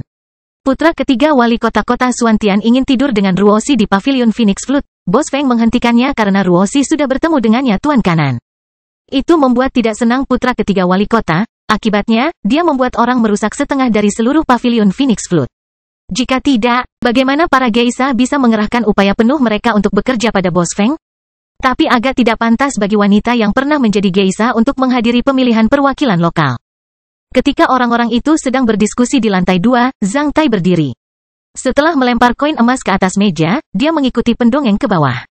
Tuan, Anda sudah membayar terlalu banyak. Tunggu sebentar, saya akan memberikan kembaliannya. Makanan dan air teh yang dikonsumsi Zhang Tai paling banyak bernilai 2 koin perak. Namun, Zhang Tai menjatuhkan 1 koin emas. Itu terlalu berlebihan. Oleh karena itu, saat melihat koin emas itu, Bos Liu buru-buru menghentikan Zhang Tai. Bos Liu tidak pendek, namun, bagian atas kepalanya hanya bisa menyentuh siku Zhang Tai. Mie memanjang dan roti kukusmu rasanya enak, simpan kembaliannya. Zhang Tai melambaikan tangannya. Di mata Zhang Tai, koin emas tidak ada bedanya dengan koin perak. Dia hanya membayar dalam bentuk koin emas jika ada uang kembalian. Selain itu, Zhang Tai menyadari bahwa dia menyukai ekspresi puas rakyat jelata yang disebabkan oleh 1 koin emas karena hal itu akan mengingatkannya pada dirinya sendiri ketika dia bekerja sebagai karung pasir. Manusia untuk orang lain di klub pertarungan duri besi. Di balik setiap perbuatan dermawannya, Zhang Tai memperingatkan dirinya sendiri untuk berpikir seperti orang biasa dan tidak tersesat karena kekayaan dan kekuatan. Tidak peduli berapa banyak bangunan yang dimilikinya, dia hanya membutuhkan 1 tempat tidur untuk tidur, tidak peduli berapa banyak lahan subur yang dimiliki seseorang. Dia tidak bisa makan lebih dari 7 kg makanan per hari, tidak peduli berapa banyak emas yang dimilikinya, dia hanya bisa memakai paling banyak 1 kg kain sutra dan linen. Bahkan para ksatria pun akan mengalami saat-saat yang tidak menguntungkan atau bahkan mati. Oleh karena itu, bahkan sebagai seorang ksatria bumi, Zhang Tai masih memperlakukan dirinya sebagai orang biasa. Bos Liu merasa senang karena dia tidak membayangkan pria tangguh seperti menara itu begitu kaya. Setelah memperhatikan penampilan Zhang Tai dengan cermat, Bos Liu berkata, jika Anda menyukai makanan saya, Anda selalu bisa datang ke sini. Mengingat sosok Anda yang kokoh dan istimewa, saya akan mengingat penampilan Anda dalam-dalam. Jika Anda datang ke sini di masa depan, saya tidak akan melakukannya ambil uangmu lagi. Zhang Tai melirik ke arah Bos Liu karena dia tidak membayangkan bahwa Bos Liu benar-benar pandai berbisnis. Meski hanya beberapa koin perak, kata-katanya terdengar sangat nyaman. Zhang Tai tertawa terbahak-bahak sambil menepuk bahu bos Liu. Setelah itu, dia terjatuh ke bawah. Setelah sampai di gerbang Hotel Yuan, Zhang Tai melihat ke kiri dan ke kanan dan menemukan sosok kurus itu berjarak kurang dari 50 langkah di jalan yang ramai. Dia mempercepat dan menepuk bahu pendongeng. Pendongeng berbalik. Mata Zhang Tai berkedip-kedip saat dia berkata, "Ikuti aku." Setelah itu, dia berjalan menuju kedai teh di kejauhan. Pendongeng hanya mengikuti Zhang Tai dengan kecepatan yang sama menuju kedai teh. Setelah sampai di kedai teh, Zhang Tai memesan kompartemen yang tenang dan memasukinya, diikuti oleh pendongeng. Setelah duduk, Zhang Tai menunjuk ke kursi lain di ruangan itu dan menyuruh pendongeng untuk duduk. "Bolehkah aku tahu namamu?" Orang tua ini adalah Liu Yuqing. Mata pendongeng tampak jernih saat dia menjawab dengan lancar. Namun, dia merasa perkataan pria tangguh di depannya itu sama merdunya seperti musik dari surga. Alhasil, dia hanya mengikuti kemauan pria tangguh itu dan menjawab dengan jujur. "Sudah berapa tahun kamu bercerita?" Orang tua ini telah bercerita selama 26 tahun. "Apakah kamu mengarang legenda pahlawan besi hitam?" "Tidak, legenda pahlawan besi hitam ditulis oleh Tuan Jingan." Jingan?" Zhang Tai sedikit mengernyit karena dia belum pernah mendengar nama ini sebelumnya. Siapa Tuan Jingan? Tuan Jingan adalah seorang novelis hebat. Novelnya paling populer di kalangan pendongeng. "Sudah berapa lama kamu menceritakan legenda pahlawan besi hitam?" "Sekitar 2 tahun. Siapa yang mengizinkanmu menceritakan legenda pahlawan besi hitam di kota Suantian?" Orang tua ini tidak tahu siapa dia. 2 tahun yang lalu, seorang tamu asing memberiku novel legenda pahlawan besi hitam dan memberitahuku bahwa aku bisa mendapatkan 10 koin emas sebulan di rekening Bank Raja Wali Emas jika aku terus menceritakannya. Buku ini di kota Suantian. Setelah mengatakan itu, tamu itu memberi saya 10 koin emas sebagai uang muka untuk bulan pertama. Anda tahu, pendongeng dapat menghasilkan paling banyak 3-4 koin emas sebulan. Mereka yang lebih miskin dapat menghasilkan paling banyak 1 emas koin sebulan. Oleh karena itu, sejak saat itu, saya mulai menceritakan legenda pahlawan besi hitam di kota Suantian. Pada bulan kedua, saya benar-benar memperoleh 10 koin emas di rekening bank saya. Oleh karena itu, saya telah menceritakan legenda besi hitam pahlawan setiap hari di kota Suantian sampai sekarang. Bagaimana dengan pendongeng lain di kota Tiangsuan? Apakah mereka juga menceritakan legenda pahlawan besi hitam? 2 tahun yang lalu, novel legenda pahlawan besi hitam telah populer di kalangan pendongeng dan tamu di wilayah militer timur laut. Anda dapat mendengarkan ceritanya di setiap kota, bahkan di kota kecil. Apakah pendongeng lain juga akan mendapatkan 10 koin emas sebulan sebagai pembayaran dengan menceritakan kisah yang sama? Saya tidak tahu. Namun, pada peringatan pengorbanan terakhir guru saya bertemu dengan seorang rekan magang junior yang sebagian besar bercerita di Provinsi Yanzhou. Dia memberitahu saya bahwa dia memiliki pengalaman yang sama dengan saya. Selama dia memberitahu legenda pahlawan besi hitam, dia juga bisa mendapatkan 10 koin emas sebulan di rekening banknya. Karena rekan magang juniorku lebih muda dan lebih sehat dariku. Dia dibayar 12 koin emas bulan itu dengan menceritakan legenda pahlawan besi hitam di kedai teh kota di luar kota di mana tidak ada pendongeng. Sebagai pendongeng, semakin banyak Anda menceritakan legenda pahlawan besi hitam dan semakin banyak penonton yang Anda miliki, semakin banyak uang yang akan Anda dapatkan. Di mana saya bisa membeli novel Legend of Black Iron Hero? Kamu bisa menemukannya di semua toko buku di kota. Dulu hanya ada novel, sekarang kamu bahkan bisa membeli buku komik. Setelah mengetahui bahwa dia tidak bisa mendapatkan informasi intelijen apapun dari pendongeng, Zhang Tai menjatuhkan koin emas ke atas meja. Setelah itu, dia berdiri dan keluar kamar. Setelah Zhang Tai meninggalkan ruangan selama 2 menit, pendongeng yang duduk diam di meja tiba-tiba gemetar. Dia melihat sekeliling ruangan dengan ekspresi kosong sebelum berkata, ada apa denganku? Kenapa aku ada di sini? Bukankah seharusnya aku pulang ke rumah? Kenapa aku minum teh di sini? Setelah meninggalkan kedai teh, Zhang Tai merasa kejadian ini agak aneh. Selain bingung akan hal itu, dia juga merasa sangat terharu. Oleh karena itu, dia berjalan-jalan di jalan dan mencari toko buku. Hanya beberapa menit kemudian, Zhang Tai telah menemukan toko buku dan memasukinya. "Bos, apakah kamu punya pahlawan legenda besi hitam?" Petugas itu menunjuk ke rak buku beberapa meter jauhnya. Zhang Tai berjalan ke sana dan melihat novel yang sangat halus, legenda pahlawan besi hitam, di tempat yang paling menarik perhatian. Di sampingnya, terdapat 1 set buku komik halus dari Legend of Black Iron Hero. Saat melihat sosok di sampul komik tersebut, Zhang Tai merasa itu sangat menarik. Oleh karena itu, dia mengulurkan tangannya untuk mengambilnya. Di luar imajinasinya, orang lain di sisinya juga mengulurkan tangannya untuk mengambil buku komik yang sama. Oleh karena itu, tangan mereka menekan buku yang sama. Zhang Tai berbalik dan melihat sepasang mata yang indah, besar dan hitam. Seorang wanita muda dengan banyak hiasan kepala yang berharga sedang mengawasinya dengan seorang anak laki-laki berusia 7-8 tahun yang kuat di tangannya. Saat melihat wanita ini, Zhang Tai sangat terkejut karena dia adalah Elf Sasa, rekan magang juniornya di Pulau Naga Tersembunyi. Kastil Besi Hitam Bab 1026, selalu bersama. Ingatan Zhang Tai kembali ke Pulau Naga Tersembunyi tempat dia bertemu Elf Sasa untuk pertama kalinya. Ketika dia melihat Elf Sasa untuk pertama kalinya, dia menangis dan berkata bahwa dia sangat merindukan rumah dan ibunya sementara Du Yuhan menghiburnya. Dalam ingatan Zhang Tai, Elf Sasa selalu menjadi orang yang paling pemalu dan sensitif di antara murid-murid juniornya. Karena ada sedikit kesalahpahaman antara dia dan dia, adik perempuan magang yang pemalu ini bahkan takut padanya untuk waktu yang cukup lama. Meski bersama dengan banyak adik perempuan magang, Elf Sasa masih tidak berani bertemu Zhang Tai secara langsung setiap kali. Dia bertemu Elf Sasa dan adik perempuan magang lainnya di Kastil Jinwu di Pulau Naga Tersembunyi terakhir kali. Saat itu, dia dan adik perempuannya yang magang semuanya sedang mabuk. Setelah melakukan posisi tinju dan ilmu pedang dan membacakan sebuah puisi, Zhang Tai mematahkan pedang ikan gandanya dengan pertempuran ki sebagai hadiah unik untuk murid magang junior ini. Sejak saat itu, Zhang Tai tidak lagi menggunakan pedang ganda. Malam itu, dia minum terlalu banyak.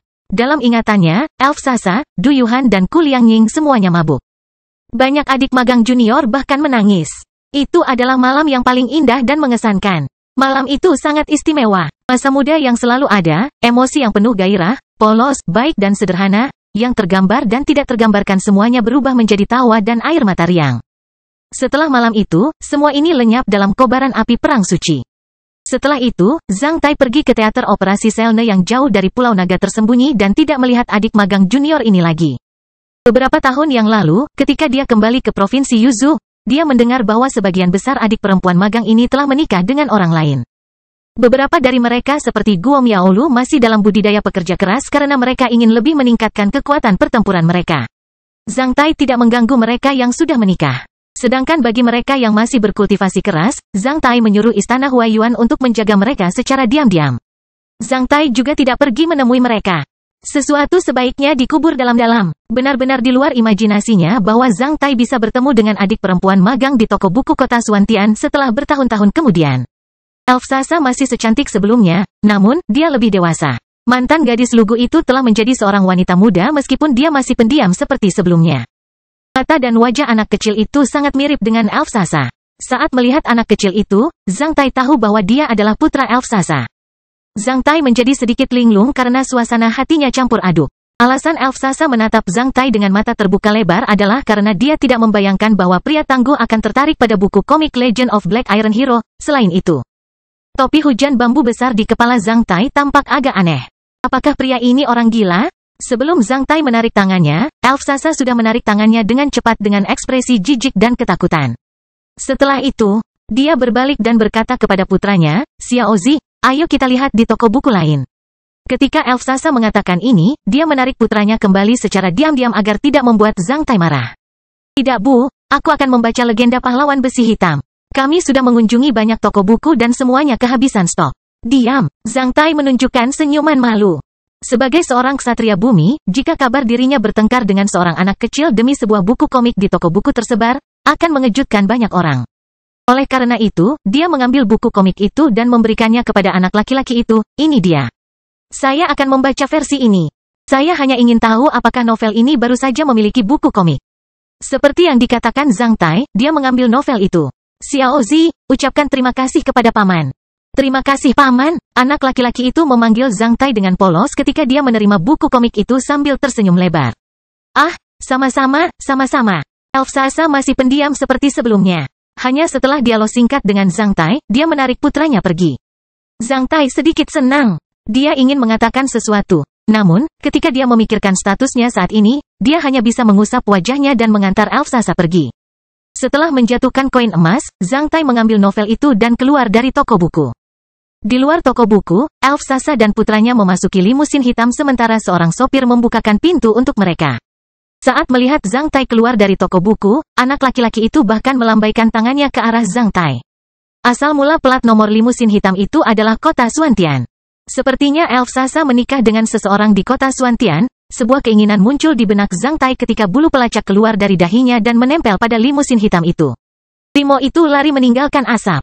Di luar toko buku, Zhang Tai membaca sekilas novel tersebut. Dengan energi spiritualnya saat ini, ia benar-benar dapat menelusuri lebih dari 100 baris dalam 1 detik. Dia bisa membaca 1 halaman dan mengingatnya secepat mengambil foto. Tokoh utama novel ini adalah dia. Ceritanya dimulai dari kota Black Hot. Isi dan kerangka novel ini terutama didasarkan pada artikelnya prasasti di nisan orang tercela. Tentu saja ada kreasi artistik, pengolahan dan modifikasi. Setelah membalik 20 halaman, Zhang Tai menyadari sebuah plot yang belum pernah ia alami. Hari sudah gelap ketika Zhang Tai menyelesaikan pekerjaan paruh waktunya dan hendak pulang ke rumah. Tiba-tiba, Zhang Tai melihat seorang pengemis miskin tergeletak di pinggir jalan dekat stasiun kereta api kota Black Hot karena kelaparan. Karena simpati, pemuda yang baik hati itu membelikan sepotong roti untuk pengemis tersebut dari toko roti terdekat. Dia tidak pernah membayangkan bahwa pengemis itu adalah seorang pembangkit tenaga listrik yang baru saja melakukan perjalanan melintasi dunia manusia dengan pikiran sinis. Setelah sepotong roti dihadiahkan oleh pemuda tersebut, pengemis tersebut menghadiahkan sebuah metode rahasia kepada pemuda tersebut dan mengajarinya cara menggunakan metode penyamaran rahasia yang unik. Alhasil, para pemuda langsung menguasai skill seniornya untuk mengubah penampilannya. Ketika Zhang Tai membaca plot ini, dia hampir bisa langsung memastikan bahwa isi novel ini tidak sepenuhnya ditulis oleh Tuan Jingan.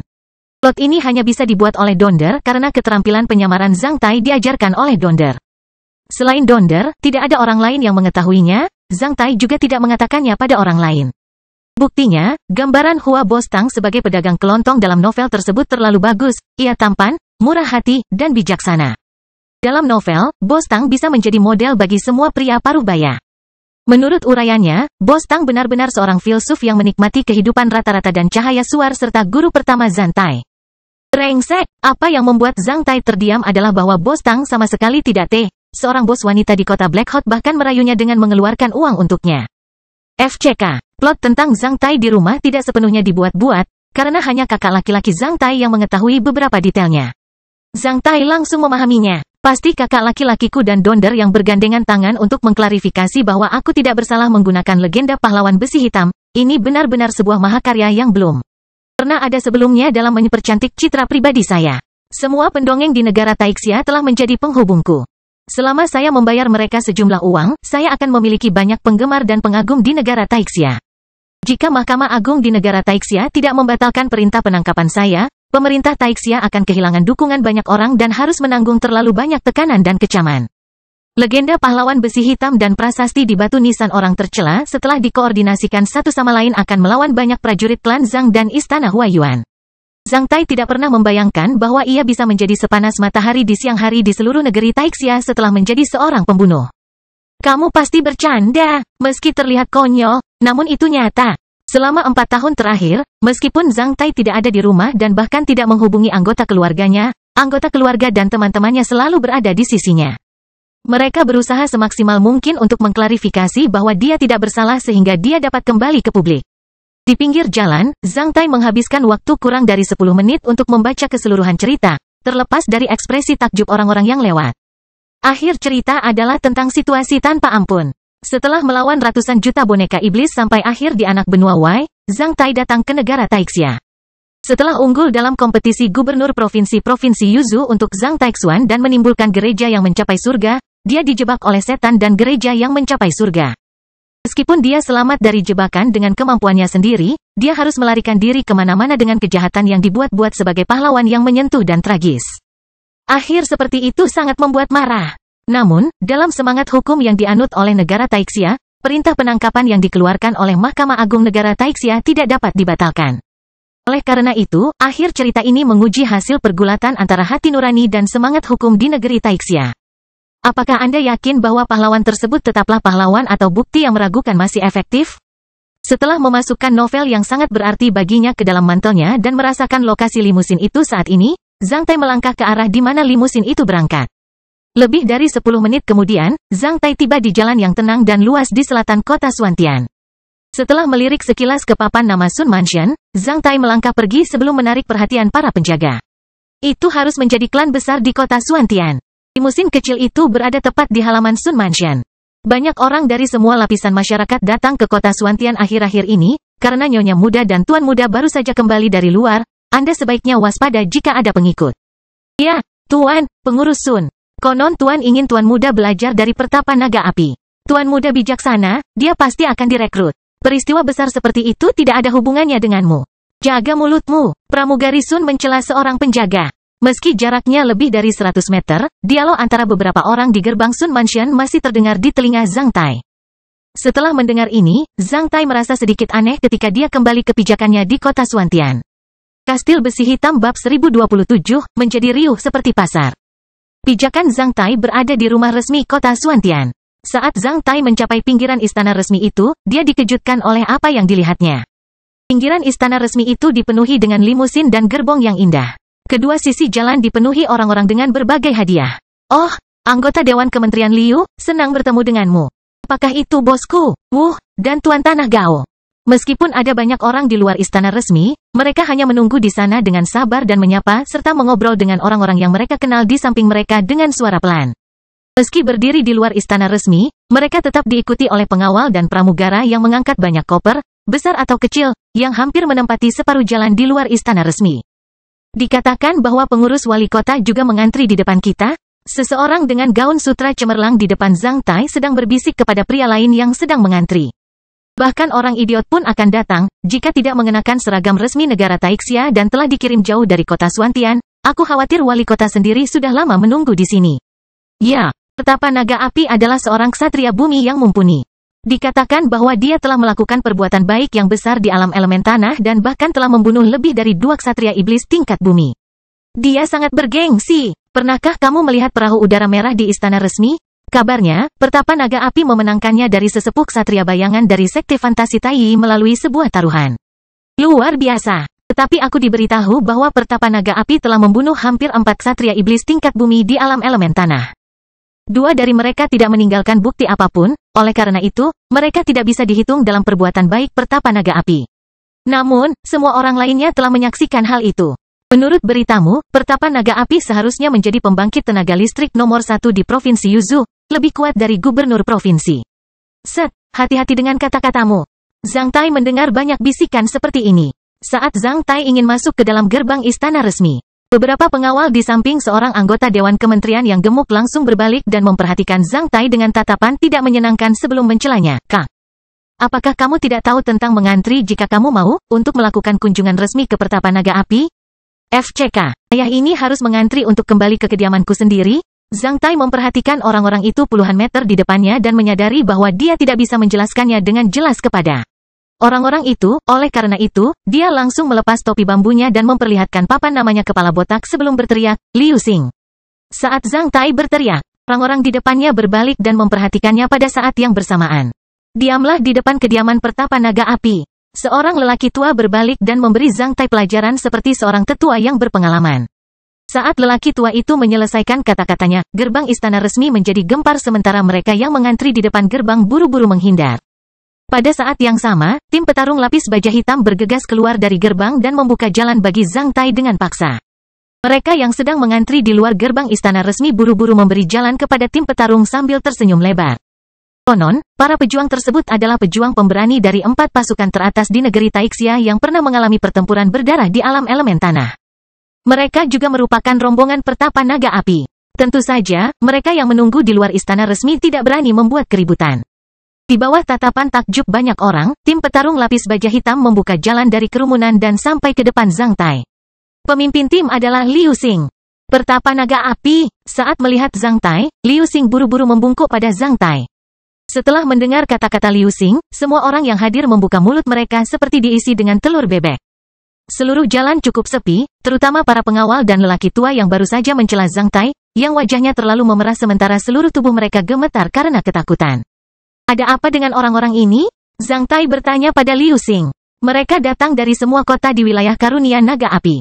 Setelah mengetahui bahwa Pertapa Karunia Naga Api tinggal di sini, orang-orang ini mengirimkan permintaan untuk melakukan kunjungan resmi ke Pertapa Karunia Naga Api. Saat Pertapa itu bepergian keluar hari ini, mereka hanya menunggu di sini. Liu Xing menjawab. Zhang Tai mengangguk dalam diam, lalu ia langsung menaiki tangga gerbang istana resmi untuk menyambut para pejuang lapis baja hitam itu. Rumah resmi ini adalah bekas rumah resepsi resmi kota Suantian, yang khusus digunakan untuk menerima pejabat dari tempat lain. Departemen Protokol Kota Suantian juga berada di istana ini. Rumah resmi berada di lokasi terbaik kota Suantian, ada bandara di rumah resmi. Seluruh istana resmi itu seperti tempat pertunjukan mewah di kota. Itu berisi paviliun, teras, tempat, lapangan independen dan hotel. Oleh karena itu, setelah datang ke kota Xuantian, Zhang Tai memilih tempat ini sebagai tempat tinggalnya. Selain itu, ia memilih tempat ini untuk mengadakan upacara pembukaan sekte naga besi miliknya. Karena tempat ini miliknya, dia mempunyai hak untuk membuangnya dengan bebas. Sambil berdiri di tangga gerbang, Zhang Tai memandangi orang-orang yang sedang menunggu di luar istana resmi. Orang-orang itu kemudian buru-buru membungkuk ke arah Zhang Tai. Saat ini, tidak ada seorang pun yang bisa meluruskannya. Zhang Tai menemukan ada lebih dari 1.000 orang di luar rumah resminya. Mengingat pakaian dan sikap orang-orang ini, Zhang Tai tahu bahwa mereka adalah klan besar dan tuan tanah di 10 kota wilayah karunia naga api. Tentu saja, di hadapan seorang ksatria bumi, yang disebut tuan tanah dan klan besar sama remehnya dengan semut, karena ada perbedaan tajam antara mereka dan Zhang Tai dalam hal kekuasaan, posisi, kekuatan tempur, dan kekayaan.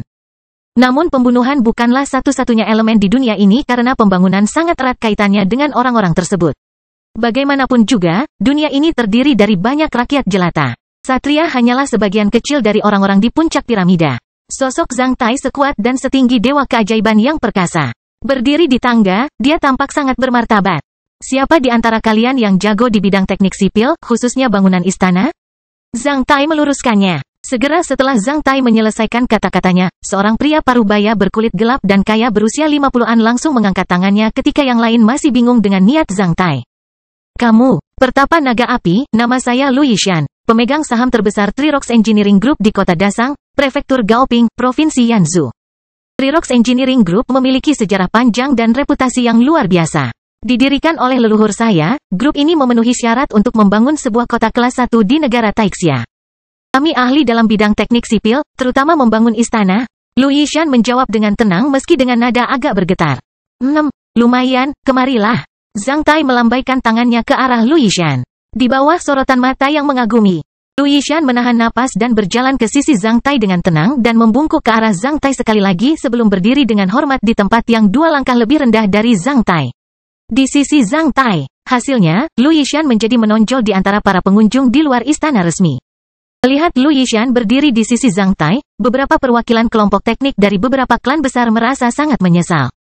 Mereka tidak menyangka bahwa mereka bisa melewatkan kesempatan bagus untuk mendekati Pertapa Naga Api hanya setelah merasa ragu-ragu. Ketika orang-orang itu ragu apakah mereka akan mengangkat tangan sekarang, Zhang Tai membuka mulutnya sekali lagi. Siapa yang punya pabrik pembuatan minuman beralkohol di antara kalian? Kali ini, 3 orang mengangkat tangan sekaligus. Bahkan di zaman ini, alkohol juga memiliki fungsi khusus.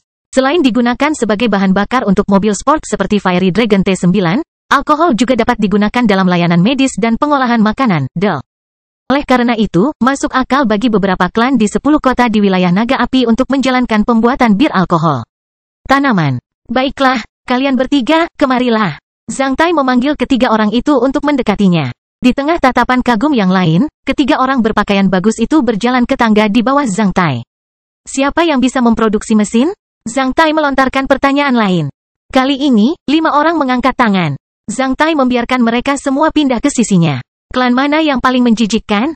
Setelah mendengar pertanyaan ini, semua orang saling bertukar pandang. Kali ini, tidak ada yang mengangkat tangan. Pada saat yang sama, semua orang tanpa sadar mengalihkan pandangan mereka ke seorang lelaki tua kurus berjubah hitam. Lelaki tua itu berdiri di tengah kerumunan dengan tatapan dingin, 2 pelayan berdiri di sisinya dengan bungkusan hadiah, meskipun lingkungannya ramai, ada lahan terbuka di sampingnya. Menyadari bahwa semua orang sedang memandangnya, lelaki tua itu ragu-ragu. Akhirnya, dia mengangkat tangannya. Baik, kamu, kemarilah. Di bawah tatapan mata yang takjub, pria tua itu bergerak selangkah ke samping Zhang Tai. Berdiri sendirian di sisi lain Zhang Tai, dia tampak tidak bersosialisasi. Klan mana yang memiliki pelayan paling banyak dan memuja kebaikan sesuai dengan disiplin ketat serta menikmati reputasi baik di kalangan masyarakat? Kali ini, orang-orang menjadi ragu lagi. Banyak orang ingin mengangkat tangan, namun, setelah melihat sekeliling dan mengukur perbuatannya sendiri, akhirnya mereka tidak mengangkat tangan. Kecuali 1 orang yang mengertakkan gigi dan mengangkat tangannya dengan gagah berani. Siapa kamu? Pertapa, pria rendah hati ini adalah Wang Chongde, penguasa klan Wang, Istana Yusun di kota Ning'an. Klan Wang dikenal karena disiplinnya yang ketat. Meskipun tidak begitu terkenal, kami memperingatkan para murid dan pelayan kami untuk berperilaku cermat setiap hari. Kami akan mencerminkan disiplin rumah kita 3 kali sehari sejak muda. Kita semua melindungi makhluk hidup dan tidak pernah membunuh hewan apapun. Klan Wang menyediakan bubur gratis di kota Ningan sepanjang tahun atas permintaan nenek moyang kita. Selama Klan Wang punya makanan untuk makan, kami akan terus menyediakan bubur gratis sepanjang tahun. Oleh karena itu, setelah mendengar pertanyaan Pertapa, aku merekomendasikan diriku sendiri tanpa malu-malu. Jika Pertapa menganggap aku tidak pantas, mohon maafkan aku. Orang yang mengangkat tangannya berkata dengan nada bingung. Sejak berapa tahun klanmu menyediakan bubur gratis di kota Ningan? Berawal dari kakek buyut pria sederhana ini, Klan Wang telah menyediakan bubur gratis selama 71 tahun, 8 bulan. Dan 21 hari tanpa henti di kota Ningan, apapun cuacanya. Zhang Tai tertawa terbahak-bahak hingga hampir terdengar di seluruh penjuru kota. Bagus, Klan Wang dari Istana Yusun. Keluarga yang baik hati pasti mempunyai nasib baik. Pertapa ini akan membawa keberuntungan bagi klanmu hari ini agar dapat memuaskan kehendak dewa. Dengar, sekarang Klan Wang bisa menyediakan bubur gratis selama 70 tahun terus-menerus. 7 murid Klan Wang bisa memasuki Sekte Naga Besiku. Jika mereka berbakat, mereka bisa menerima semua isi dari metode rahasiaku Pertapa Naga Api. Setelah mendengar jawaban Zhang Tai, sang master dari Klan Wang segera berlutut di tanah dan dengan paksa bersujud ke arah Zhang Tai. Aku, Wang Chongde. Berterima kasih atas bantuan besar dari Pertapa Naga Api atas nama leluhur Klan Wang. Ketika dia mengangkat kepalanya sekali lagi, dahi dan mata Wang Chongde memerah. Karena sangat senang, seluruh tubuhnya gemetar. Kemarilah. Wang Chongde kemudian bangkit dan menepuk-nepuk debu di bajunya. Setelah itu, dia berjalan ke sisi Zhang Tai dengan penuh hormat. Pada saat ini, semua orang menatap Wang Chongde dengan terkejut. Tidak ada yang bisa membayangkan bahwa Klan Wang, Istana Yusun di kota Ningan bisa mendapatkan perlakuan istimewa seperti ikan mas yang melompat ke gerbang naga. Namun, tuan dari Klan Wang benar. Banyak orang saat ini telah mendengar tentang disiplin Wang Clan. Mereka semua tahu bahwa dia mengatakan yang sebenarnya. Oleh karena itu, mereka tidak dapat menemukan kesalahan apapun padanya. Yang lain boleh pergi. Zhang Tai mengayunkan lengan bajunya saat dia memimpin orang-orang yang telah dia pilih ke istana resminya. Kastil Besi Hitam bab 1028, saya punya pertimbangan sendiri satu. Setelah memasuki istana resmi, Zhang Tai duduk di ruang tamu di samping sungai. Atas perintah Zhang Tai, Liu Xing dan para petarung lapis baja hitam lainnya membawa orang-orang terpilih itu ke dalam aula pertemuan dan menerimanya untuk sementara waktu. Setelah mengetahui apa yang terjadi di sini selama hari-hari ini ketika dia meninggalkan istana resmi dari Liu Xing, Zhang Tai menyuruh Liu Xing untuk membawa mereka ke ruang tamu satu demi satu. Selama periode ketika Zhang Tai meninggalkan istana resmi, permintaan untuk melakukan kunjungan resmi ke Zhang Tai telah memenuhi banyak kebutuhan. Adalah sopan jika mereka mengirimkan permintaan untuk melakukan kunjungan resmi ke Zhang Tai. Liu Xing dan para petarung lapis baja hitam lainnya tidak mengetahui keinginan Zhang Tai. Oleh karena itu, mereka hanya menerima semua permintaan dan menunggu keputusan Zhang Tai. Orang yang pertama kali dibawa ke ruang tamu adalah Lu Yishan, mantan pemegang saham terbesar Trirox Engineering Group di kota Dasang, Prefektur Gaoping, Provinsi Yanzhou. Meskipun Pertapa Naga Api dikenal sebagai pahlawan yang tak kenal takut, dia bukanlah orang yang kasar. Oleh karena itu, Lu Yishan tidak sekuat sebelumnya. Meski sedikit memulihkan ketenangannya, dia masih bersikap cermat di depan Zhang Tai. Silahkan duduk. Zhang Tai dengan santai menunjuk ke sebuah kursi di ruang tamu dan menyuruh Lu Yishan, yang seumuran dengan ayahnya, untuk duduk. Sebaiknya aku berdiri. Di depan Pertapa, Lu Yishan berkata dengan hati-hati. Di mata Lu Yishan, Pertapa Naga Api hampir setara dengan gubernur provinsi. Di hadapan sosok berpengaruh seperti itu, tentu saja ia tak berani duduk. Merupakan kehormatan besar baginya untuk diterima oleh tokoh berpengaruh seperti itu. Cukup terhormat bagi kelompok teknik seperti dia untuk duduk di ruangan yang sama dengan wali kota setelah upaya bertahun-tahun, belum lagi seorang ksatria bumi. Hentikan omong kosong itu. Zhang Tai memelototi Lu Yishan. Ya, tuan. Lu Yishan terlalu ketakutan sehingga dia buru-buru duduk di kursi dengan sebagian kecil pantatnya di tepi kursi sambil meletakkan pantatnya di kursi. Tangan di atas kakinya dengan tampilan yang sangat jinak. Apakah kamu tahu mengapa aku menjemputmu ke sini? Zhang Tai bertanya pada Lu Yishan sebelum meliriknya. Setelah melirik Zhang Tai, Lu Yishan mengertakkan gigi dan menjawab. Apakah Pertapa Naga Api ingin membangun kota kelas 1 di wilayah karunia Naga Api agar pikiran orang-orang tenang? Setelah mendengar kata-kata Lu Yishan, Zhang Tai menjadi sedikit terkejut. Zhang Tai kemudian menjawab, menurutmu, Pertapa ini ingin membangun kota kelas 1 di wilayah karunia Naga Api? Saya sangat senang karena Pertapa menyukai saya. Oleh karena itu, saya luruskan saja. Jika tidak pantas, mohon maafkan saya. Lu Yishan menangkupkan tangannya ke arah Zhang Tai. Silakan, aku tidak akan menyalahkanmu atas apapun yang kamu katakan. Zhang Tai melambaikan tangannya. Kalau begitu, Lu Yishan akan menjelaskannya secara langsung. Setelah memulihkan ketenangannya, Lu Yishan menjawab, dikatakan bahwa pertapa baru saja kembali dari alam elemen tanah. Dengan status dan posisimu, kamu pasti tahu bahwa Kaisar Xuanyuan hilang. Peristiwa ini telah tersebar ke rakyat jelata. Ketika Perang Suci pecah, keadaan menjadi tidak stabil baik di dalam negeri maupun di luar negeri. Dalam Perang Suci, hanya kota dan kastil yang kokoh yang dapat membuat pikiran orang tenang. Karena tidak ada kelas saya kota di wilayah karunia naga api sekarang. Jika Anda ingin membentuk citra tertinggi di wilayah karunia naga api, saya sarankan Anda membangun kota kelas 1. Kata-kata Lu Yishan di luar imajinasi Zhang Tai. Zhang Tai tidak menyangka bahwa berita hilangnya Kaisar Xuanyuan bisa menyebar ke rakyat jelata di negara Taixia dengan begitu cepat. Bahkan pengusaha seperti Lu Yishan sudah mengetahuinya dan sedang memikirkan tindakan penanggulangannya. Hal ini sebenarnya tidak baik bagi negara Taixia secara keseluruhan. Ini menunjukkan bahwa akibat dari hilangnya Kaisar Xuanyuan baru saja dimulai. Sebenarnya, Zhang Tai tidak menjemput Lu Yishan untuk membangun kota kelas 1. Namun, kata-kata Lu Yishan mengingatkan Zhang Tai. Dari sudut pandang seorang ksatria, hampir sama apakah ada kota kelas 1 atau tidak. Namun, dalam Perang Suci, kota kelas 1 memiliki arti khusus bagi rakyat jelata. Berapa biaya kota kelas 1? Itu tergantung. Kota kelas 1 dasar yang dapat memenuhi semua indikator dan fungsi akan menghabiskan biaya 200 juta koin emas hingga 250 juta koin emas. Kota kelas 1 yang lebih maju seperti beberapa dari 9 provinsi abadi akan menghabiskan biaya lebih dari 200 juta koin emas karena fungsi dan fasilitas pertahanannya jauh lebih baik daripada kota-kota kelas 1 di negara Taixia setelah pembangunan klan selama beberapa generasi. Sebenarnya tidak ada batasan atas untuk itu. Selain itu, sejak beberapa bulan yang lalu, sudah tersebar di negara Taixia bahwa Kaisar Xuanyuan hilang. Oleh karena itu, jumlah klan yang akan membangun kota kelas 1 tiba-tiba meningkat. Karena permintaan, bahan mentah seperti baja dan semen terus meningkat. Sekarang, dibutuhkan biaya lebih dari 15% untuk membangun kota kelas 1, kota daripada itu beberapa bulan yang lalu. Lu Yishan menjawab dengan profesional. Saint Petersburg menghabiskan 90 juta koin emas bagi Zhang Tai sebagai kota paling megah di hutan belantara es dan salju. Namun, kota kelas 1 manapun di negara Taixia akan menelan biaya hampir 200 juta koin emas.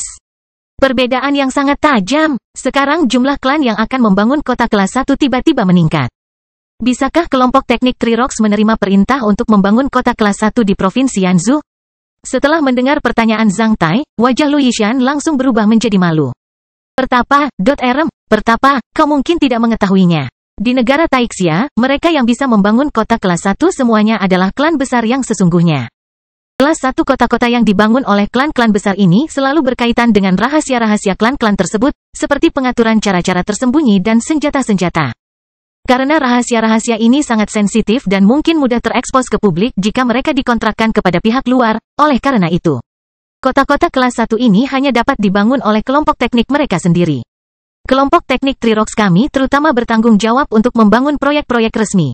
Kami sedang mengerjakan beberapa proyek kecil, tetapi kami belum menerima tugas apapun untuk membangun kota-kota kelas 1. Zhang Tai memahami bahwa pemerintah di provinsi dan prefektur tidak akan membangun kota kelas 1 secara besar-besaran pada saat kritis seperti ini. Bahkan rencana pembangunan saat ini akan diperpanjang untuk sementara waktu. Karena berita hilangnya Kaisar Xuanyuan, rakyat jelata mulai ketakutan. Jika pemerintah berupaya semaksimal mungkin untuk membangun kota kelas 1 saat ini, maka rakyat jelata akan semakin takut. Beberapa orang licik bahkan mungkin akan menimbulkan masalah di negara Taixia dengan benda itu. Sambil menyentuh kepalanya yang botak, Zhang Tai menjawab, kita perlu membangun kota kelas 1, namun, kita tidak boleh melakukannya sekarang. Pertapa ini ingin mendirikan sekte naga besi terlebih dahulu? Kalau tidak, akan sangat konyol jika kita tidak melakukannya. Bahkan tidak punya pijakan. Setelah mendengar kata-kata Zhang Tai, Lu Yishan langsung mengerti. Dia hampir ingin menamparkan wajahnya sendiri. Dia hanya memikirkan pentingnya kota kelas 1 dari sudut pandangnya, namun, dia lupa akan pentingnya sekte naga besi bagi sekte naga api, yang bahkan lebih penting daripada membangun kota kelas 1. Meskipun dia berpikir bahwa dia telah membuka pikirannya pada pertapa naga api, namun, dia masih terlalu menginginkan keuntungan di mata pertapa naga api. Lu Yishan memperlihatkan senyuman malu-malu saat dia memutar tubuhnya dengan gelisah dan bertanya, Pertapa, di mana kamu akan membangun sekte naga besi?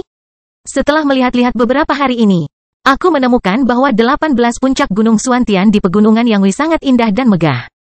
Pertapa ini ingin mendirikan sekte naga besi berdasarkan 18 puncak gunung Xuantian. Berdiri di kota Xuantian, orang dapat melihat pegunungan Yanghui dari kejauhan, terutama kontur 18 puncak Gunung Suantian di Pegunungan Yangui. Oleh karena itu, kota ini diberi nama Kota Suantian. Saat ini, Zhang Tai sedang mempertimbangkan lokasi sekte naga besi. Di antara sekte-sekte besar di negara Taixia, selain hukum emas dan kekuasaan, hampir semua sekte besar berada di pegunungan terkenal, sungai, atau pulau-pulau terpencil di luar negeri. Beberapa bahkan berada di tempat yang sangat rahasia. Sekte naga besiku juga harus bergantung pada gunung atau sungai yang terkenal. Karena Gunung Yangui sangat indah dengan medan yang istimewa, Zhang Tai memutuskan untuk mendirikan sekte naga besi di Pegunungan Yangui. Mengingat 18 puncak Gunung Suantian sangat aneh di Pegunungan Yangui, Zhang Tai memilihnya sebagai inti dari sekte naga besi miliknya. Ah, Pertapa, apakah kamu benar-benar ingin memilih 18 puncak Gunung Suantian sebagai fondasi sekte naga besi? Lu Yishan kagum. Ya, Zhang Tai mengangguk. Berapa besar yang kamu inginkan? Setelah menggabungkan pertanyaan Lu Yishan dengan diskusi antara mereka berdua tentang membangun kota kelas 1, Zhang Tai memiliki pemikiran yang aneh. Zhang Tai mengingat daerah sekitar 18 puncak Gunung Suantian yang dia lihat di udara saat dia langsung tertawa. Hahaha, kata-katamu mengingatkanku. Bagaimana kalau menjadikannya besar? Mengapa tidak menggabungkan wilayah sekte naga besi dengan kota kelas 1? Maksudku membangun sebuah sekte yang belum pernah ada sebelumnya. Juga sebuah kota pegunungan di Gunung Yangui dengan memanfaatkan medannya. Di masa depan, populasi di sekte naga besi akan direncanakan sesuai dengan populasi dasar kota kelas I. Tentu saja, kita bisa mengembangkannya selangkah demi selangkah. Lu Yishan langsung terkejut. Setelah itu, jantungnya berdebar kencang. Ini merupakan tantangan berat dan peluang besar bagi Three Rocks Engineering Group. Pertapa, apakah kamu benar-benar ingin aku menjalankan proyek ini? Lu Yishan bertanya dengan malu-malu setelah menelan ludahnya dengan paksa. Pada saat ini, ia benar-benar tidak percaya bahwa Zhang Tai bisa mempercayakannya untuk melakukan peristiwa besar hanya setelah mengobrol sebentar dengannya. Di tempat dan periode lain, Three Rocks Engineer Group akan menghabiskan banyak waktu dan tenaga untuk mendapatkan proyek sebesar itu. Hentikan omong kosongmu, siapa lagi kalau aku tidak membiarkanmu melakukan itu? Zhang Tai memelototi Lu Yishan sebelum menjelaskannya dengan lugas, kamu akan mengambil alih proyek ini. Jangan buang waktuku, aku akan membayarmu sesuai dengan harga pasar. Jika kamu bisa menyelesaikannya dengan sempurna, kamu akan mendapat penghargaan. Lu Yishan segera bangkit dari kursinya dan membungkuk dalam-dalam pada Zhang Tai. Dia merasa tergerak dan impulsif seperti bagaimana seseorang akan mati demi orang yang menyayanginya saat dia berkata, klan Lu kita di kota Dasang pasti akan memenuhi kepercayaan Pertapa bahkan dengan mengorbankan nyawa kita. Kastil Besi Hitam bab 1029, saya punya pertimbangan sendiri 2. Segera setelah Lu Yishan pergi dengan penuh semangat, Liu Xing membawa 3 orang lagi. Mereka semua memiliki pabrik alkohol pribadi. Seperti Lu Yishan, ketiga orang itu juga berperilaku sangat hati-hati saat mereka masuk. Yang sedikit lebih muda berusia lebih dari 30 tahun, 2 lainnya berusia 50-an. Semuanya berperilaku sopan dan terlihat kaya. Zhang Tai menyuruh mereka duduk. Setelah bertukar pandang satu sama lain, ketiga pria itu juga menaruh sebagian kecil puntung mereka di tepi kursi mereka dengan cara yang sangat teliti seperti yang dilakukan Lu Yishan. Yah, kamu bisa memperkenalkan dirimu sekarang. Zhang Tai berkata sambil melambaikan tangannya. Pertapa, pria rendah hati ini adalah Fang Tong, penguasa klan Fang di kota Qinghe. Yang tertua berdiri atas inisiatifnya sendiri dan memperkenalkan dirinya setelah melirik 2 lainnya. Apakah Anda mempunyai tempat pembuatan bir alkohol pribadi? Fang Clan memang memiliki tempat pembuatan bir alkohol di kota Qinghe. Seberapa besar? Ini bisa menghasilkan lebih dari 2000 ton alkohol setiap tahunnya. Fang Tong menjawab dengan hormat ketika dia hanya menundukkan kepalanya dan melihat ke tanah. Lumayan, duduklah. Zhang Tai mengangguk. Setelah Fang Tong duduk, seorang pria berusia 50 tahun berjubah sutra biru bangkit. Pertapa, lelaki rendah hati ini adalah Chen Zihui, dari klan Chen, Istana Muking, Kota Langyun. Aku adalah adik laki-laki Chen Zihao, penguasa klan Chen. Karena kakak laki-lakiku berada di Provinsi Guangzhou, dia tidak bisa kembali untuk melakukan kunjungan resmi ke Pertapa tepat waktu, setelah mengetahui bahwa Pertapa akan tiba di kota Suantian. Dia secara khusus menyuruhku datang ke kota Suantian untuk belajar dari Pertapa atas nama klan Chen. Setelah melirik Chen Zihui, Zhang Tai tersenyum. Orang ini benar-benar banyak bicara. Apakah kamu juga memproduksi alkohol? Chen Clan telah memproduksi alkohol selama lebih dari 50 tahun. Kami dapat memproduksi lebih dari 40.000 ton setahun. 6. Duduklah. Zhang Tai mengangguk. Setelah Chen Zihui duduk, yang termuda buru-buru berdiri. Setelah membungkuk dalam-dalam pada Zhang Tai, maka ia membuka mulutnya. Pria rendah hati ini adalah Li Tao, kepala grup bisnis Zongpin di kota Dongyang. Zhang Tai melirik Li Tao 2 kali dan menyadari bahwa dia adalah pria yang cerdas dan cakap dengan mata berkedip-kedip. Selain itu, dia telah mencapai Jenderal Pertempuran Bintang 4 LV-13 dan merupakan salah satu yang memiliki kekuatan tempur terbesar di antara 3 orang tersebut. Kamu bukan penduduk asli kota Dongyang, kan? Saya sangat mengagumi wawasan Anda, Pertapa. Pria rendah hati ini memang bukan penduduk asli kota Dongyang. Pria rendah hati ini berasal dari klan Li, Istana Wanseng, Prefektur Wuhua, Provinsi Zuozhu. Karena saya adalah cabang dari klan Li dan keluarga kedua anak di keluargaku, aku keluar untuk bertahan hidup dan memperluas usaha di luar setelah menjadi dewasa. Untungnya, aku punya beberapa usaha di kota Dongyang. Aku punya grup bisnis dan tempat pembuatan bir alkohol kecil yang bisa menghasilkan 1000 ton alkohol setahun. Klan Li dari Istana Wanseng? Detak jantung Zhang Tai bertambah cepat ketika dia mengingat klan-klan besar di negara Taixia. Klan Li adalah klan besar di Provinsi Zuozhu. Klan Li semuanya sangat terkenal di negara Taixia. Ini bahkan lebih kuat dari Istana Huaiyuan. Dalam marga sebesar itu, karena terlalu banyak keturunan dari cabang, tidak semuanya bisa terurus dengan baik. Oleh karena itu, marga seperti itu akan mendorong keturunan muda untuk memulai usaha di luar. Li Tao pasti salah satunya. Ada banyak orang seperti Li Tao di Istana Huaiyuan. Namun, bahkan setelah mereka berasal dari klan-klan besar di negara Taixia, tidak semua keturunan klan yang mendirikan usaha di luar bisa sukses. Terkadang, papan nama klan besar hanya memberi mereka latar belakang anggota muda sebuah keluarga yang memegang pangkat resmi selama beberapa generasi. Ada banyak anak muda yang seperti ini. Jika mereka ingin melakukan suatu usaha, mereka harus mengerahkan upaya semaksimal mungkin. Ombak besar menghantam pasir, banyak pemuda yang memiliki latar belakang klan besar tidak dapat mencapai apapun setelah melakukan upaya bertahun-tahun di negara Taixia. Sebaliknya, Li Tao adalah orang yang cakap karena dia bisa melakukan sedikit usaha di kota Dongyang. Bahkan orang-orang seperti Zhu Dabiao hampir direbus hidup-hidup oleh Guru Jiang ketika dia datang ke Provinsi Yuzhou untuk berinvestasi dengan latar belakang cucu gubernur provinsi-provinsi. Yanzu, Zhang Tai mengangguk dan menyuruh Li Tao duduk. Saya orang yang jujur. Saya butuh bantuan Anda. Pertapa, apa yang bisa saya bantu? Fang Tong bertanya sambil sedikit condong ke depan. Aku akan membangun tempat pembuatan bir alkohol di wilayah Karunia Naga Api. Itu agak besar. Sambil menyentuh kepalanya yang botak, Zhang Tai melanjutkan. Tepatnya, itu seharusnya menjadi basis produksi alkohol. Karena kalian semua menjalankan bisnis alkohol pabrik bir dan akrab dengan industri ini, saya ingin kalian bertiga melakukan itu untuk saya.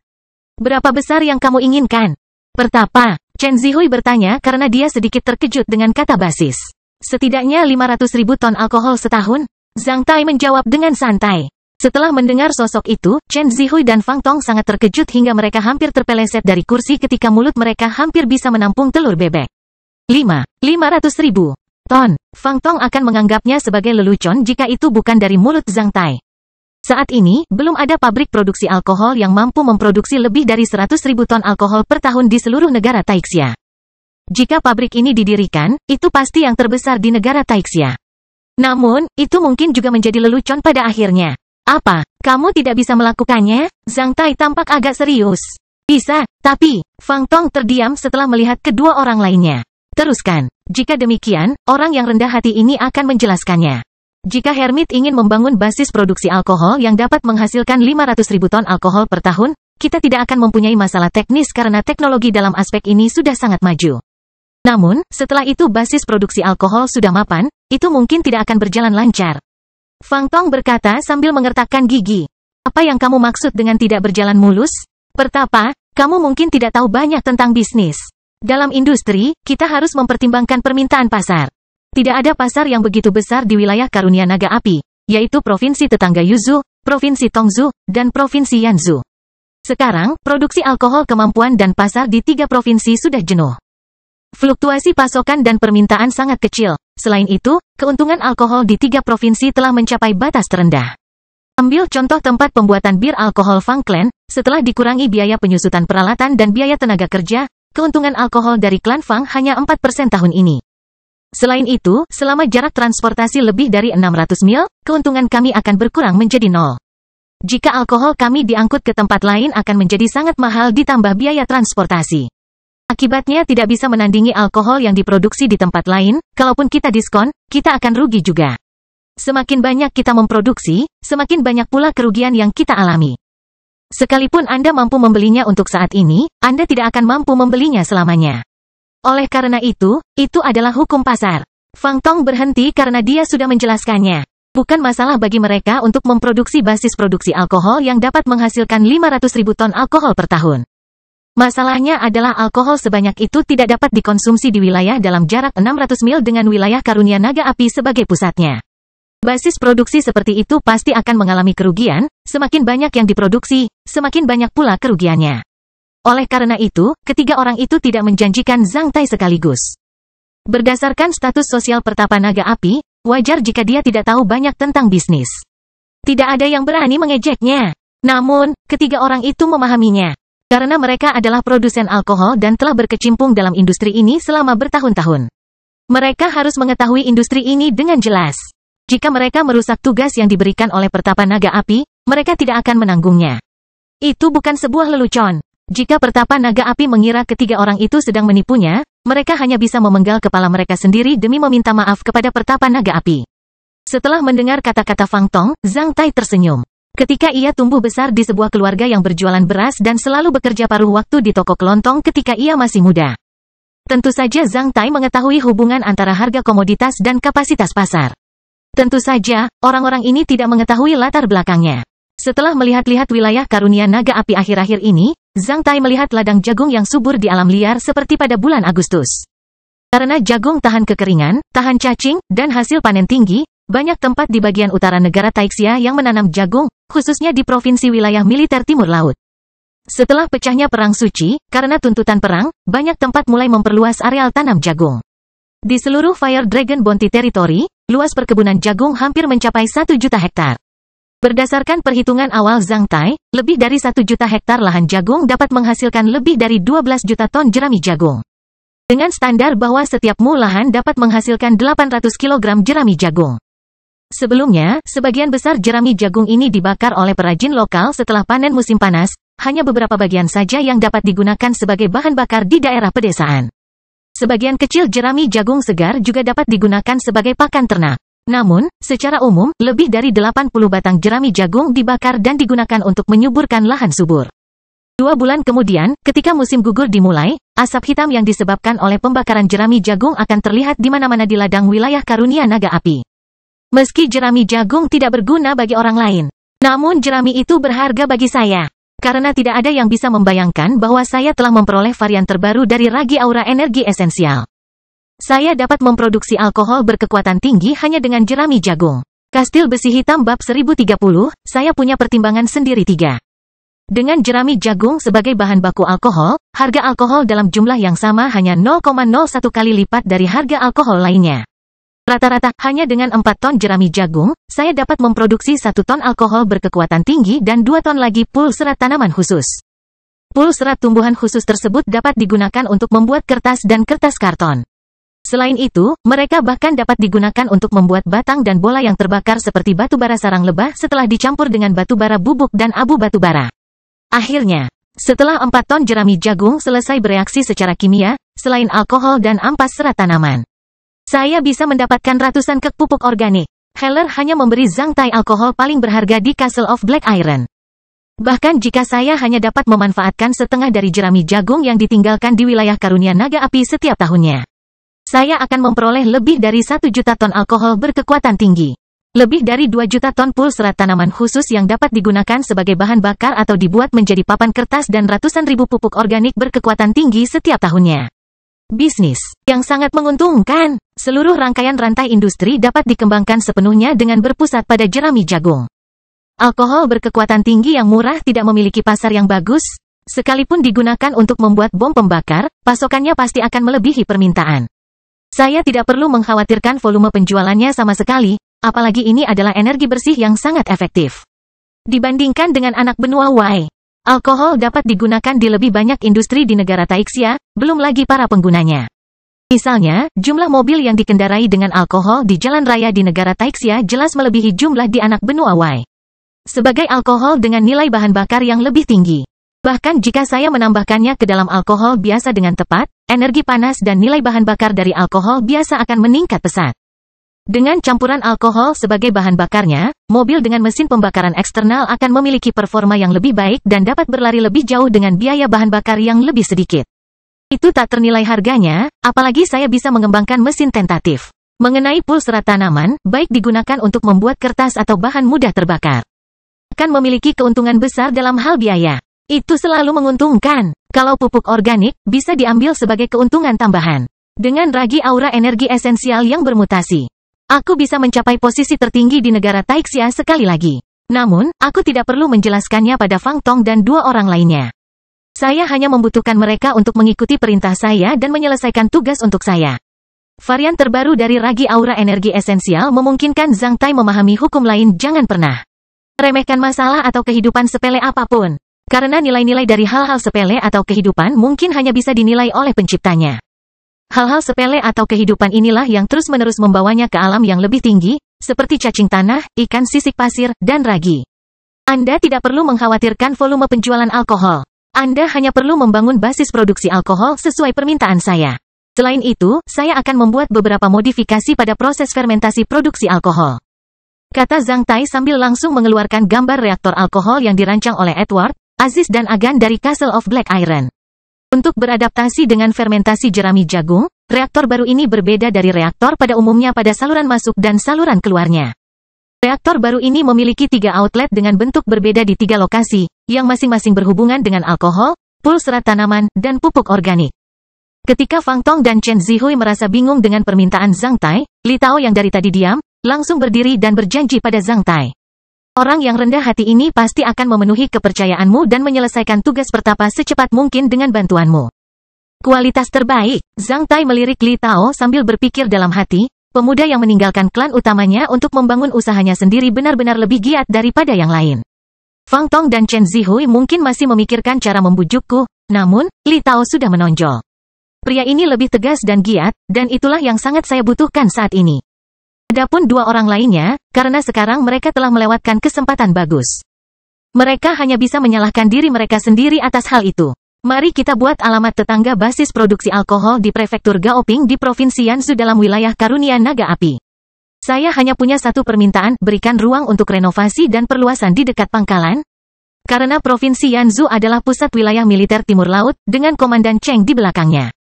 Mereka yang iri dengan basis produksi alkohol tidak akan berani menghancurkannya dengan mudah. Inilah sebabnya Zhang Tai memilih tempat ini sebagai alamat basis produksi alkohol. Alasan dia menyuruh Li Tao untuk memberikan ruang untuk perluasan dan renovasi di dekat pangkalan adalah karena Zhang Tai tidak yakin tentang tujuan akhir dari pool serat tanaman di masa depan. Karena Zhang Tai belum pernah melihat kertas itu dibuat dari pool serat tanaman, maka ia harus menyediakan ruang untuk membangun basis produksi pool kertas yang berdekatan dengan basis produksi alkohol. Jika faktanya kertas yang dibuat dari pool serat tanaman tidak kompetitif di negara Taixia, dia akan mengajari petani biasa untuk mencampur pool serat tanaman dengan batu bara bubuk dan abu batu bara dan membuatnya sendiri menjadi batu bara sarang lebah. Ia tidak membutuhkan uang sebanyak itu sama sekali. Setelah Li Tao berjalan ke depan, Zhang Tai memberinya gambar reaktor alkohol. Li Tao mengambilnya dengan 2 tangan dengan sangat hormat. Tak lama setelah itu, Zhang Tai bertanya kepadanya, berapa banyak uang yang dibutuhkan untuk membangun basis produksi alkohol ini? Meskipun peralatan produksi dan fermentasi alkohol sangat besar, namun peralatan tersebut diproduksi di banyak pabrik di seluruh negara Taixia. Oleh karena itu, harganya tidak mahal. Kami dapat menyesuaikannya di pabrik. Karena pabrik tersebut berada di wilayah Hermit, biaya sewa tanahnya akan sebesar gratis. Kita hanya membutuhkan 5 juta koin emas untuk membangunnya. Li Tao menjawab dengan tenang sambil matanya berkedip-kedip. Meskipun aku bukan tentara, setelah berjanji pada pertapa untuk melakukan itu. Itu sama efektifnya dengan janji militer. Aku ingin membubuhkan sidik jariku pada janji militer. Jika aku bisa jika tidak menyelesaikannya dengan 5 juta koin emas, aku akan memenggal kepalaku sendiri. Zhang Tai sangat menghargai sikap murid klan Li ini karena Li Tao memiliki semangat yang tak kenal takut, yang sangat dibutuhkan di medan perang. Berapa lama yang kamu butuhkan? Zhang Tai bertanya. 4 bulan. Bagaimana kalau 3 bulan? Li Tao mengepalkan tangannya saat dia terlihat sedikit serius dan mengangguk dengan kuat. Pada saat yang sama, dia mengeluarkan beberapa kata dari giginya, 3 bulan. Zhang Tai tertawa terbahak-bahak saat dia langsung mengeluarkan setumpuk cek emas, yang masing-masing bernilai 100.000 koin emas. Setelah itu, Zhang Tai berkata, ini 5 juta koin emas. Jika kamu bisa menyelesaikannya dalam 3 bulan, aku akan menjanjikan masa depan cerah sehingga kamu bisa kembali ke kampung halamanmu dan istana Wanseng dengan kekayaan dan ketenaran suatu hari nanti. Bahkan para tetua Li dari istana Wanseng akan memperlakukanmu dengan sopan. Terima kasih, pertapa. Li Tao tampak sedikit terkejut. Setelah itu, dia mengambil cek emas Zhang Tai dan kembali ke tempat duduknya sambil membungkukkan badannya. Dalam beberapa menit terakhir, Fang Tong dan Fang Zihui hanya menyaksikan apa yang terjadi di depan mereka seperti penonton. Menyaksikan Zhang Tai menyerahkan tugas membangun basis produksi alkohol kepada Li Tao dan Li Tao berjanji untuk menyelesaikan tugas ini dengan mengorbankan nyawanya dalam pembicaraan singkat. Kedua orang itu merasa seperti sedang bermimpi. Baiklah, kamu boleh pergi. Zhang Tai melambaikan tangannya. Sampai mereka mendengar kata-kata terakhir Zhang Tai barulah Fang Tong dan Chen Zihui terbangun dari mimpinya. Kita bisa pergi, itu tidak ada hubungannya denganku. Melihat Zhang Tai yang sedang minum teh di kursinya dan tenggorokannya sedikit bergetar, Chen Zihui ingin mengatakan sesuatu yang lain, namun Liu Xing sudah muncul di depan mereka bertiga dan memberi isyarat tangan untuk mengundang mereka pergi. Akhirnya, Fang Tong dan Chen Zihui dibawa keluar dari ruang tamu dengan tatapan bingung oleh Liu Xing. Setelah meninggalkan ruang tamu, karena terstimulasi oleh sinar matahari, Fang Tong dan Chen Zihui langsung bangun. Saat ini, ketiga orang itu sudah berada lebih dari 50 meter dari ruang tamu dan sedang berjalan di taman dekat sungai di istana resmi. Ada begitu banyak pohon willow di kedua sisi sungai. Saat angin sepoi-sepoi bertiup, ranting-ranting pohon willow mulai berayun. Setelah bangun, Fang Tong dan Chen Zihui sama-sama merasa suasana hati mereka kosong seperti ranting pohon willow. Bos Li, kenapa kamu? Fang Tong memperhatikan Li Tao dengan mata terbuka lebar. Melihat kedua orang itu, Li Hui tahu apa yang mereka pikirkan saat dia bertanya, apakah klanmu memiliki ksatria bumi? Setelah saling bertukar pandang, Fang Tong dan Chen Zihui menggelengkan kepala. Apa maksudmu? Li Tao menjawab sambil tersenyum, klan Li dari istana Wan Sheng memiliki seorang ksatria bumi. Dia adalah tetua agung dari klan kami. Sebelumnya, posisiku di klan Li tidaklah luar biasa, aku bahkan tidak memiliki kesempatan untuk bertemu dengan tetua agung itu. Sejak aku masih muda, meskipun aku belum pernah bertemu dengannya. Aku telah mengetahui satu hal sejak muda, itu juga yang diajarkan guru pertamaku kepadaku. Benda apa itu? Jika kamu bukan seorang ksatria bumi, jangan pernah menebak apa yang dipikirkan oleh seorang ksatria bumi dari sudut pandangmu. Karena dunia para ksatria bumi berbeda dengan dunia kita. Dikatakan bahwa para ksatria bumi dipuja sebagai dewa di subbenua atau negeri-negeri terpencil. Pengalaman, pendapat, kemampuan, dan alam seorang ksatria bumi benar-benar di luar imajinasi orang biasa. Sebagai orang biasa di bawah level ksatria, sebaiknya kita bersikap rendah hati di depan seorang ksatria bumi. Seringkali, apa yang Anda pikirkan dan khawatirkan bukanlah apa-apa tapi sebuah lelucon di mata seorang ksatria bumi. Ada pepatah di benua barat bahwa saat manusia berpikir, dewa akan tertawa. Sebenarnya, mungkin lebih tepat jika pepatah ini diubah menjadi saat orang awam berpikir, sang ksatria bumi akan tertawa. Ketika Fang Tong dan Chen Zihui masih mempertimbangkan jawaban Li Tao, Li Tao sudah menangkupkan tangannya ke arah kedua orang itu sambil berkata, karena orang rendahan ini harus menyelesaikan tugas darurat yang diberikan oleh pertapa, aku harus meninggalkan Suantian.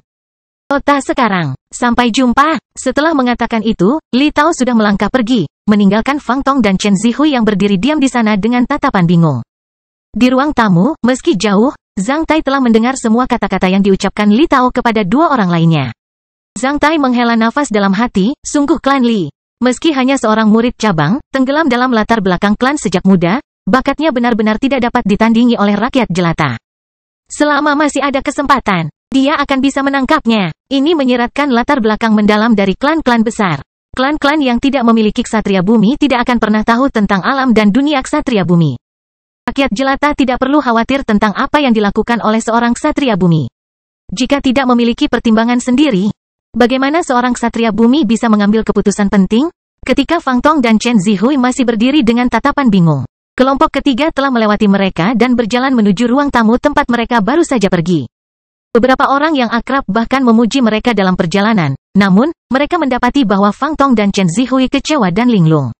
Setelah beberapa saat, Chen Zihui menggelengkan kepalanya sambil tersenyum pahit dan menangkupkan tangannya ke arah Fang Tong sebelum berkata, Saudara Fang, kali ini, kita mungkin benar-benar melewatkan kesempatan bagus.